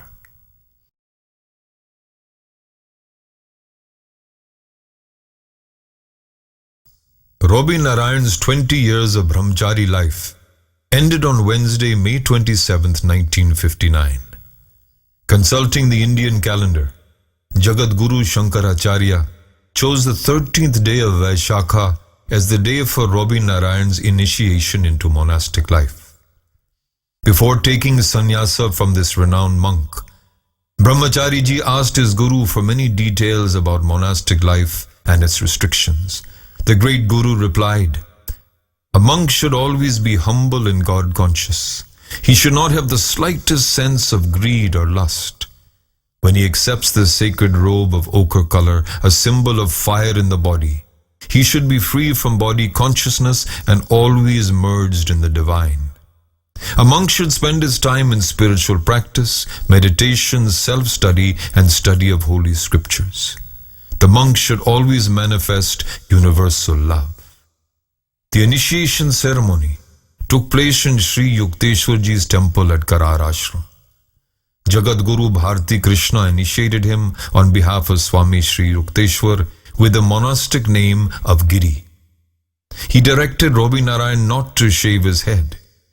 Though it was traditional to shave the head and perform many ritualistic ceremonies, this was unnecessary, since Robi Narayan had already lived the life of brahmachari in the ashram for more than 20 years. At the end of the sannyasa ceremony, the Guru gives the robe, staff, and name to the initiate. Jagat Guru Bharti Krishna gave Robi Narayan the monastic name of Swami Hariharananda Giri. Swami is a title conferred on a monk, and Giri is one of the 10 orders of the Guru disciple monks chosen by Adi Shankaracharya. The name Hariharananda consists of 3 words, Hari, Hara, and Ananda. Hari and Hara are 2 aspects of the divine trinity, sustenance and dissolution of the universe, and Ananda is bliss. Jagat Guru Shankaracharya remarked further, "Your father is the first Guru who initiated you. His name begins with Hari, and all yogis, gurus, and monks are revered like Shiva, Hara. Through your life of sadhana, you brought joy into the lives of your parents and your gurus. So your name is Hari, Hara, Ananda. Although people think that Puri is the abode only of Jagannath, who is Hari, Lord Shiva Hara is equally worshipped here. Your love for both Hari and Hara, which is Ananda, bliss. There is a deeper meaning still to these 3 syllables, Ha, Ra, and E. Hakara Pingala Varna, Sarva Varna Varottama, Rakara Tejo Varnasyat, Ikara Shakti Dayaka. Ha represents the supreme color of the rising sun, Ra is the brilliance of the flame, and E the source of energy. These 3 syllables combined together, Ha, Ra, E, is Hari. Hara is Hara, and Ananda is bliss, or Hari Harananda, which means the state of divine bliss arising in the real formless state. Then the Guru continued, "Renounce the life of Brahmana and Brahmachari. Now you are a Swami in the Vedic tradition and a follower of Sri Shankaracharya." On his first day as Swami Hariharananda, he begged for food from the nearby sweepers' colony, a group of untouchables, the lowest of all castes in Indian society. Swamiji was already known to the colony for his charitable work and meditation. On this special day, Swami Hariharananda stood in front of a sweeper's house to beg for food. All the local people assembled to witness this beautiful scene. With tears in her eyes, the woman of the house brought food in her hands, offering it with devotion. From this day onwards, His Holiness Swami Bharti Krishna became Hariharananda's sannyasa guru. Even after becoming a monk, Hariharananda never missed the opportunity to serve his beloved Guru.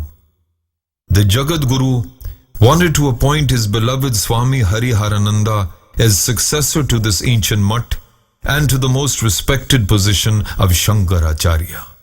It was no doubt a rare opportunity and a great blessing of the Guru, but Swami Hariharananda, a free soul, humbly declined, saying, "Gurudev, you know my life is fully dedicated to the service of my Guru, Swami Sri Yukteswar.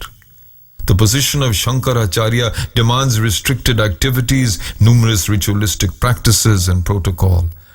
I am to serve my Guruji best by staying at Karar Ashram and maintaining the tradition of Kriya Yoga. Please excuse me for not being able to accept."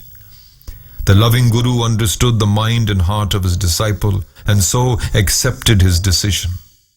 His Holiness Jagat Guru Shankaracharya Bharati Krishna Tirtha left this mortal body on the 2nd of February 1960 in Mumbai. His departure was a great loss to his loving disciple, Swami Hariharananda.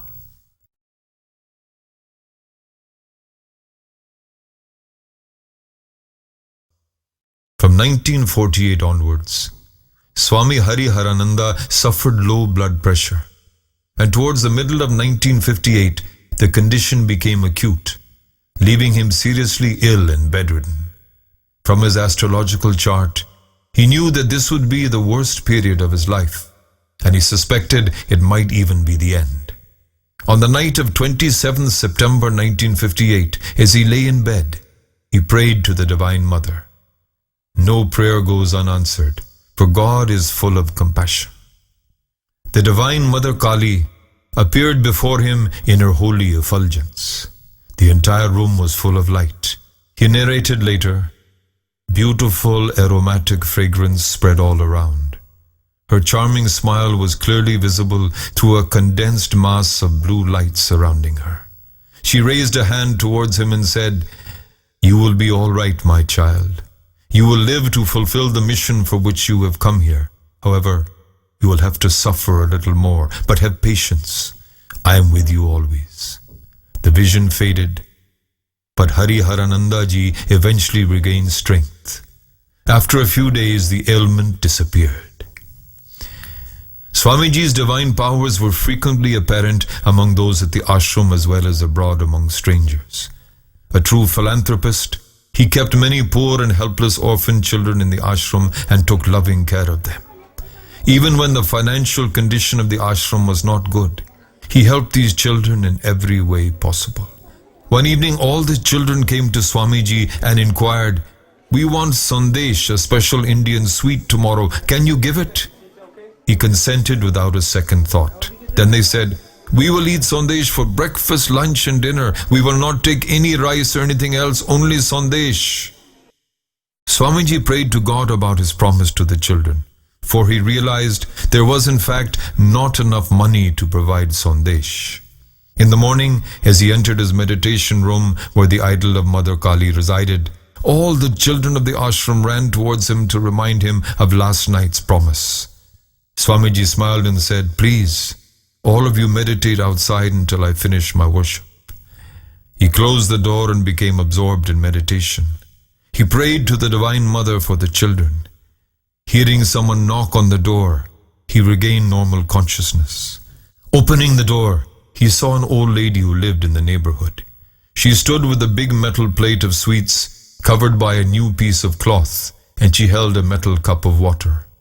Swamiji was surprised, but according to custom, he took the plate from her hand and offered the sweets to the Divine Mother through the appropriate ritual. Afterwards, taking a few of the sweets from the plate, he started to return the rest to the lady, but she said, No, please do not do that. All these sweets are for you, including the plate and glass. Only give me back a few sweets for my family." When questioned why, she narrated her previous night's dream of the Divine Mother, who instructed her to bring sweets to the ashram. The children outside were overjoyed to have the sweets, while Swamiji shed tears of gratitude and love for the Mother Divine.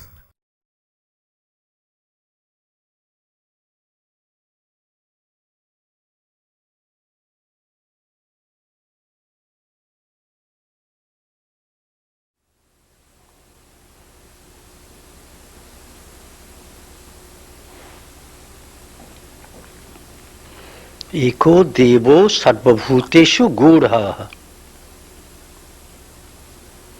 सर्वव्यापी सर्वभूति अंतरात्मा कर्माध्यक्षम केवलम कर्माध्यक्षम केवलम सर्वांतर्जामी साक्षी चेता केवलम निर्गुणश्च. One heavenly father, he was alone. He was not happy. It was his desire that he will be many.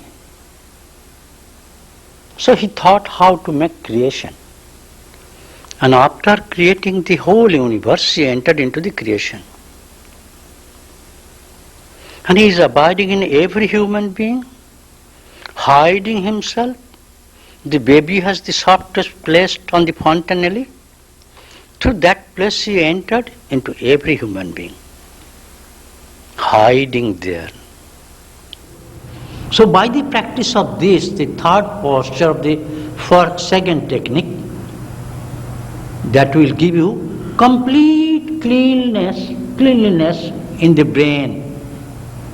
It will be pure and perfect. You will only feel emptiness, that is formless stage, which is the ultimate goal of all religions. If you read so many spiritual books, you will be foolish, idiot. It will be load to your brain. This person is telling you one thing, this person is telling another thing, that person is telling another thing. So you are bewildered. Come to the driver, sit by the side, he will teach you, and you can drive motor car. Is it not? If you only read book, you cannot drive motor car.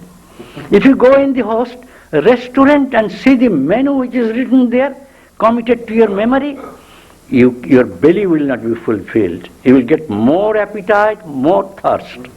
If you know just now, then your life will be fulfilled. Yachet na vedit mahati vinashti. If you don't seek self, then it is your great loss, because you are not an animal being, you are rational being, you are divine being, you are God in human being. You are not to bring God from the church, mosque, or from the temple. Power of God is remaining within you. Jesus also said that ye know that your body is not the temple of God, but you should know God dwells within you. So the power of God is remaining in every human being.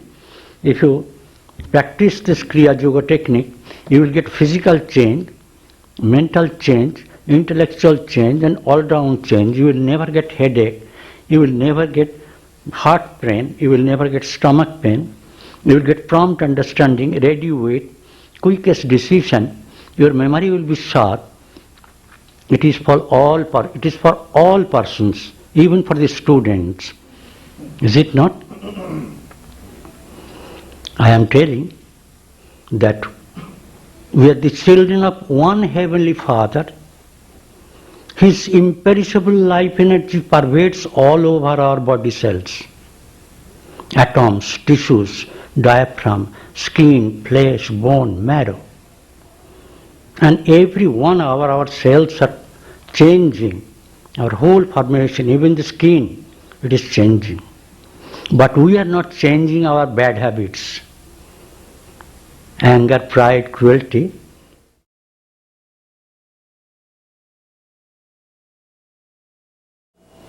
It is the ancient yoga that in each country makes a distinct contribution to world culture. America has specialized in the industrial expansion, German in mechanical science, France in art, Italy in music. But India, from time immemorial, they are ever specialized in the science of soul. That is yoga. I am coming from the long distance. I was in India. I am 75 years old now. I was there in India up to 74. I felt that in the Western people are getting everything. Their prosperity, peace, pleasures of senses, every happiness, tip-top condition. Every material. But only material peace and material achievement, only eat, drink and be merry, they think. But eating, drinking and merrymaking is not possible until God is pulling inhalation. So I need to ask you this question. People are watching and they're saying, but I breathe. I breathe all the time. I breathe when I sleep. I breathe when I walk. I breathe when I work. I breathe with, when I talk. They feel that they are already breathing. How is the technique of Kriya Yoga different than our breathing? I am telling about the breath. This is not the original breath. In our every natural breath, we are taking 20% oxygen. Only 20%? Only 20%, of which 4% oxygen is going in the brain. It is why our brain is fertile.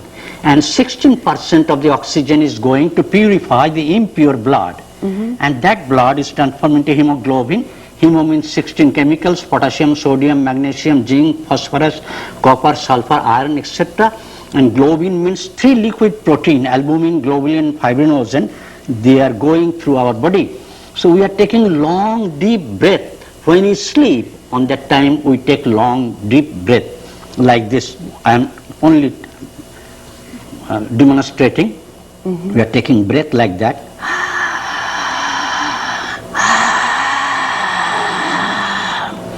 When we sleep, on that time we take this type of breath, long breath, for 7-8 hours. And that's on when that we time, rejuvenate. we get no anger, no pride, no avarice, no greediness, no passion, no sorrow, nothing. We are only sleeping. And in the morning when you are getting up, our power regenerates and rejuvenates, so we get fresh energy. Kriya Yoga is based on that type of inhalation. Jesus said that you are born of the flesh, so you are after the flesh. You are only after money, sex and food. But you have to come up from the lower center to the upper center, and gradually you will come to the top. Jesus said you are to born from above through water and spirit. Our soul is remaining there. Soul is pulling inhalation. So with the breath control we can change our disposition, and we can perceive in every moment. When you are earning money, you will feel God is earning money. When anybody is enjoying sexually, he will feel God is enjoying sexually. You are getting hunger, a dead man is not getting hunger. God is giving hunger to you, God is digesting food. So when you are taking food, you have to perceive God. By the practice of Kriya Yoga, you are bending your body, and through that power, your whole body system, inside the intestines, you have the big gland, liver. You are giving pressure over the liver in this way, and after that you are stretching your leg in the front, and you are bending your whole body and touching your head on the ground, keeping the head stiff. So your both nostrils are made only to know God. That is, and we have to really, I know that your technique looked very easy. This was just a it is small very demonstration. easy. There is no hardship. And the breathing goes along with it. Yes. And we've run out of time. We require 5,000 cc oxygen daily, but we are not getting it. Yeah, By we the need to practice of Kriya Yoga, breathing more. we are taking more breath, and through this our body will be lustrous. You see my body, I am 75. Oh, you're wonderful. Whole day I am working 16, 17 hours a day, and I don't feel tired. So I am telling this is scientific technique, because it depends upon long deep breath. Thank you. Who founded Kriya Yoga? Where did that come from? The founder, the God, brought the supreme mystery of Kriya Yoga with his creation. He is the founder. I love it, I love it. Do you follow me? Yes, I do. In ancient time, some thousands and thousands, 100,000 years ago, on that time, there was no Jesus, no Moses, Daniel, Ibrahim, no Krishna, no Rama. There was no books, no Bible, no Torah, no Patanjali, Brahma Sutra, no Quran. Only there was one thing, that is Kriya Yoga technique. I am telling that Kriya Yoga is not any ism, not Hinduism, not Christianism, not Buddhism. On that time only human race was there, human being, and they were practicing the breath control, that is Kriya Yoga, and through that they are getting extreme calmness, and that is godliness. But Kriya Yoga, there is speciality the speciality is there in Kriya Yoga, that is, as the sun rises, immediately the darkness disappears. The soul is called the real sun. The sun has got no importance if I cannot take breath. So soul is the real sun. When we perceive soul in our body, then our ignorance, all troubles, worries, anxieties, frustration, will disappear. Our anger, pride, cruelty, insincerity will disappear. We will get constant alertness of the inner self. We can change our life force into radiant, all-accomplishing divine force, which in turn hastens your physical change, mental change and intellectual change. The Kriya Yoga, we teach simultaneous development of body, mind, intellect and soul by the scientific technique of Kriya Yoga. The Kriya, the soul, is doing work. It is based on deep, long scientific breath. Breath control is self-control. Breath mastery is self-mastery. If you control your breath, then you can control yourself. This is Kriya Yoga, is that type of breath. But I tell that the realized yogi who has penetrated behind the veil of nature's splendors and who has really perceived the veil, also penetrated behind the veil of all religions and have really reached to calmness, to the knowledge, consciousness, superconsciousness and cosmic consciousness, they will really perceive and they can infuse the power to persons and they can purify their body. And within a short period, within 4 minutes time, there are 4 techniques, within 4 minutes time, the power will come up from the lower center to the upper center. In the drum of milk, if you churn the milk, then whole cream will come up on the top. Again you cannot mix up. Similarly, the human body is full of delusion, illusion and error. By the practice of Kriya Yoga, you can remove your delusion, illusion and error, and you can perceive the power of God is giving a delusion, illusion and error. Then automatically you will remain in the family and you can perceive God in your every step of your life.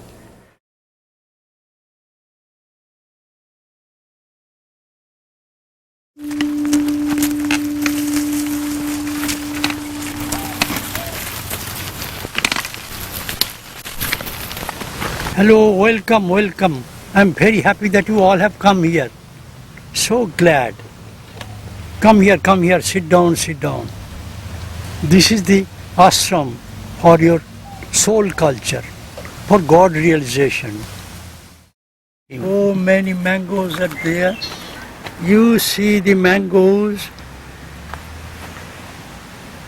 Is it not very nice? Love God, thank God, be God. So, through this, human being, if he remains in the material world, at the same time on the spiritual world, with a short breath that seek the Supreme Almighty Lord, who is hiding on the top of the head, and he is doing every work to the mankind. If they feel it, then they can get extreme reality in their life. Just like Lahari Baba. He was a family man, he has so many children. At the same time he got the reality, truth. I am telling you, there are so many monks, those who are practicing Kriya Yoga, family men.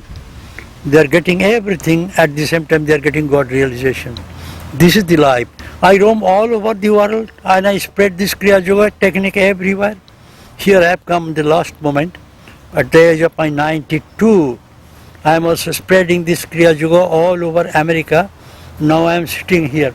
Let all people come to me and get the God realization by my help. It is very important thing. Thank you very much. I want to give love to every human being in this world. Thank you. God bless you all. When he no longer traveled, his disciples from all over the world came to see him, to have his company, satsang, to receive his teachings and guidance. Just as his ashram was full of flowers and fruits, so it was also vibrant with the influx of disciples. Thank you. They not only spent time in meditation and satsang, but also actively participated in seva, serving in the garden. To accompany him on a garden tour was a unique experience. Come here. He was healthy and active, but slowly the visible signs of aging increased. In the last 2 years of his life, he had difficulty walking unassisted. Eventually, he had to use a wheelchair. Look at here. Look at The here. young man who once had walked straight by the side of tall and robust Guru Sri Yukteswar was now unable to walk. This grieved many. Still, his body was beautiful like a full-bloomed rose and his mind was equally active. His memory, even in his mid-90s, was remarkable. In spite of his advanced age, he continued to guide meditation, initiate sincere students into higher Kriya, and counsel them. Hey, you should sing a song. In his daily tour, the Divine Gardener was not only directing devotees to take care of the garden externally, but to also take care of the inner spiritual garden. আমার পরে রসিক নে বোলাবো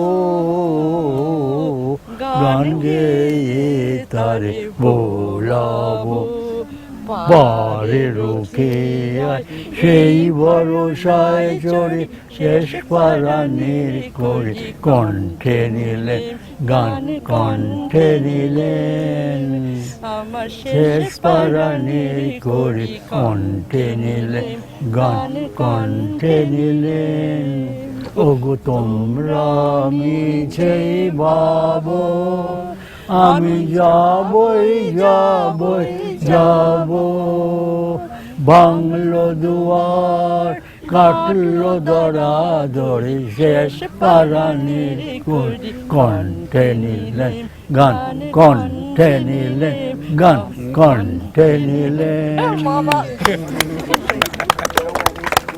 Mama, you're super! You're super! You're super, Mama. Very nice song. Very nice song. He always reminded students that the kingdom of heaven is in each one of us, On the ground. as is the Garden of Eden. The Garden of Eden is in the hearts of us all, and we should be good gardeners and tend to our inner garden in order to evolve spiritually. Hello, Neil. Thank you. Go this way. Hello.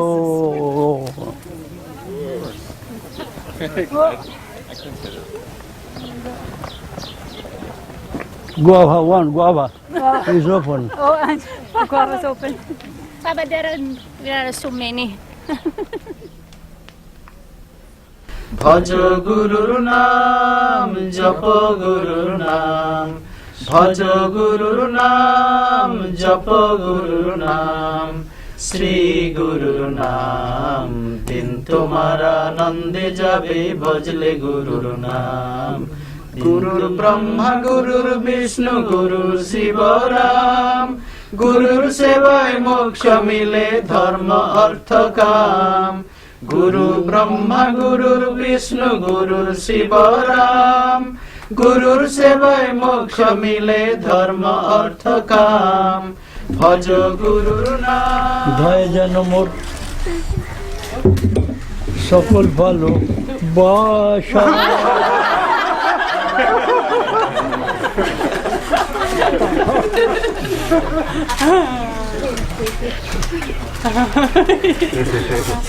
ধয় যেন মোর সকল ভালো বাসা প্রভু তোমার পানে তোমার পানে তোমার পানে ধয় যেন মোর সকল ভালো finish now you go do whatever you like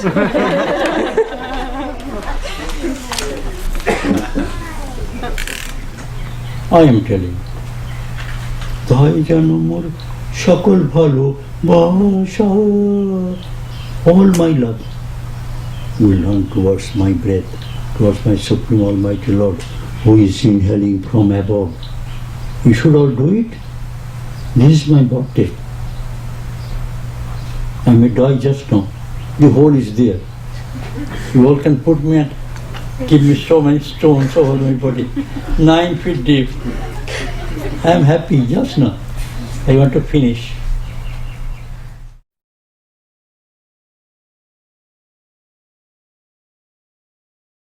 On the morning of his departure on December 3rd, 2002, he uttered his last words: peace, bliss, love, joy, divinity. Slowly he became more peaceful, now and then opening his eyes to look at those present with a divine heavenly smile. Pure love and calmness emanated from his face as he drew his last breath. He exited the body to immerse himself once more in the Supreme Almighty Lord.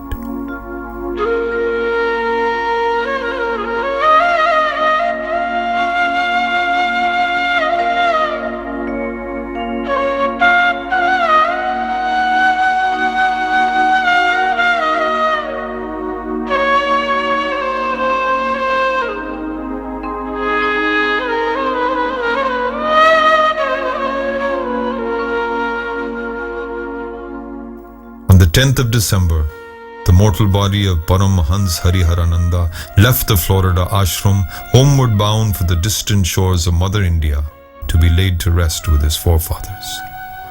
The government of Odisha had decided to accord state honors to Paramahamsa Hariharananda upon the arrival of his remains.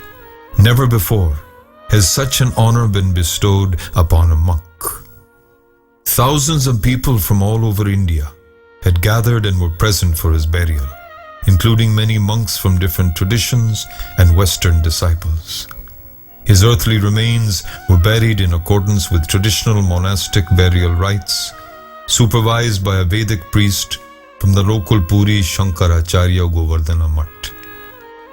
Finally, 2 huge slabs were raised up onto the burial platform and placed in position to seal the burial receptacle. To complete the ceremony, a Shiva Lingam was installed on the marble cover.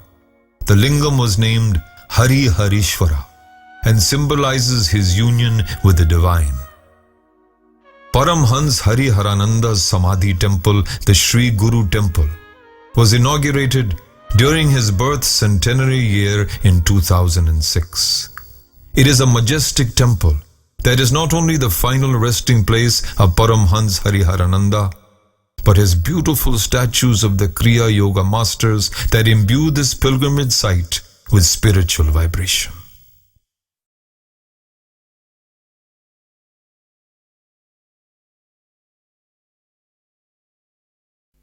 আজ যেমন করে গাইছে আকাশ তেমনি করে গাও গো আজ যেমন করে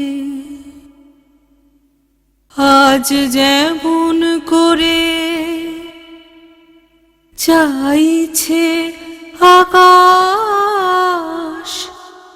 তেমনি করে চাও গো আজ যেমন করে গাইছে আকাশ তেমনি করে গাও গো আজ যেমন করে আজ হাওয়া যেমন পাতায় পাতায় মোর মরিয়া বনকে কাঁদায় হাওয়া যেমন পাতায় পাতায় মোর মরিয়া বনকে কাঁদায় তেমনি আমার বুকের মাঝে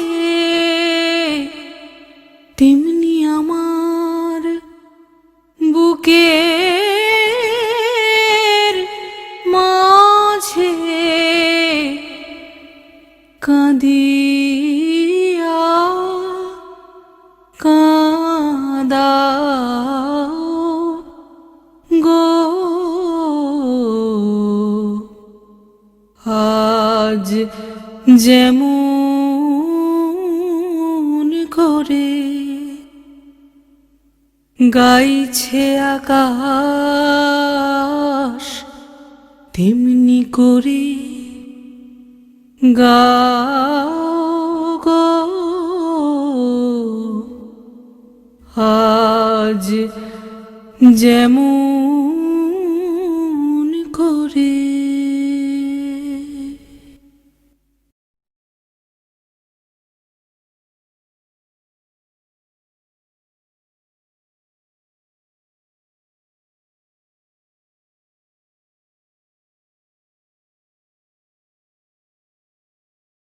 Jesus asked and told Jesus, there is no wine. Today there is a big feast. How do we get wine? He said, there is water in the drum? He said, yes. Then Jesus went and placed his hand inside the drum. All the water is transformed into wine. So that is the power of Jesus. Jesus was so powerful. Then after that, the day of ascension, Jesus said, if I stay here, people can't follow you. So I will leave this place. That was the ascension of Jesus. After 1 month and a few days, Jesus was here. Then in presence of all people, Jesus ascended. All people saw. But Jesus went there. He felt that if I do not come back and remain behind them, then they will not get courage. So after a few days, this is the Good Friday, that he was killed, crucified on the Good Friday. Why Good Friday? Because he was killed, he did not die. It is proved that Jesus is a deathless person. This is Good Friday. Then he went. Again Jesus thought, I am to go. He came in the shape of sheep. Descension of Jesus. Again he came. And he was remaining in a different country. I am teaching.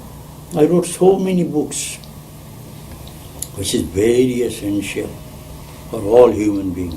Kriya Yoga book is most important. Everything is written there about the life of each human being. Also about my life, it is written there. Also, I inform my disciple, give dictation of the whole Bhagavad Gita. It was written there. Second chapter will come on my birthday, on 27th May. Second part. This is my birthday.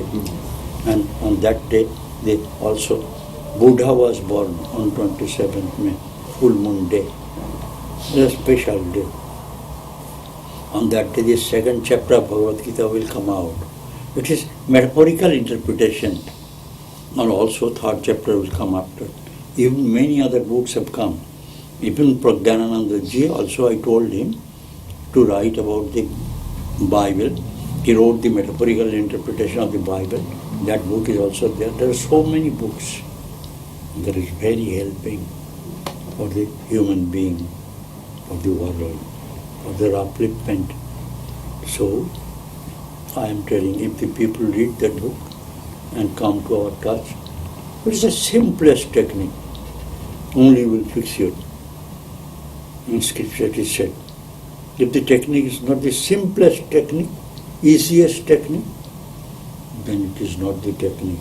It is all bad. Delirium. Follow me? Yes. So Kriya Yoga is the simplest and shortest shortcut. Only short breath. Search him in the head and watch him. Take a very little breath, search him inside the head. Then you will see milk white light, covering the whole world with divine sight. Calmly search God in the fontanel. You search him in the fontanel. Surely you will get God realization. Practice Kriya well. Calmly search God in the fontanel. Surely you will get God realization. Practice Kriya well. Calmly. सहस्रार में दृष्टि रखकर भगवान को ढूंढो, मोक्ष तुमको मिल जाएगा, ठीक से क्रिया करो. I translated in many languages this song. I wrote that song. Calmly search God in the fontanel. Surely you will get God realization. Practice Kriya well. Take a very little breath, not long breath. Search him inside the head, then you will see milk white light, covering the whole world with divine sight. You will get Samadhi stage. Whole world is covered with light. And then you get Samadhi stage. Kriya Yoga. Very nice. Thank you. Evolution, it will surely evolve. One day you will see the whole people of the world, they will practice Kriya Yoga shortcut technique. Maybe so. Kriya Yoga is the foundation of all spiritual building, foundation of all religions. So if they practice it, then there will be evolution. Only truth. Truth will come one day. But it will take time. At present, extreme extrovert.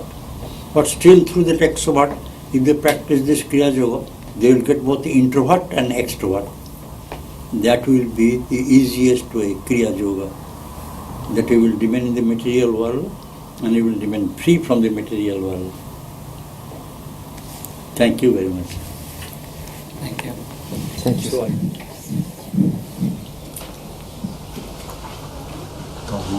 Deva Purusha Puranam Tamosha Vishesha Paramam Nidhanam Veda Shivadancha Parancha Dhamma Taya Tatam Visham Anantarupa Vayu Jamayogani Varuna Shashanka Prajapatistam Prapita Mahascha Namo Namaste Astu Shasakitva Punascha Bhuyogi Namo Namaste Namo Purastad Atha Prishtataste Namostute Sharva Tayeva Sharva Ananta Vijja Amrita Vikramastam Sharvam Samapnosi Tato Shisha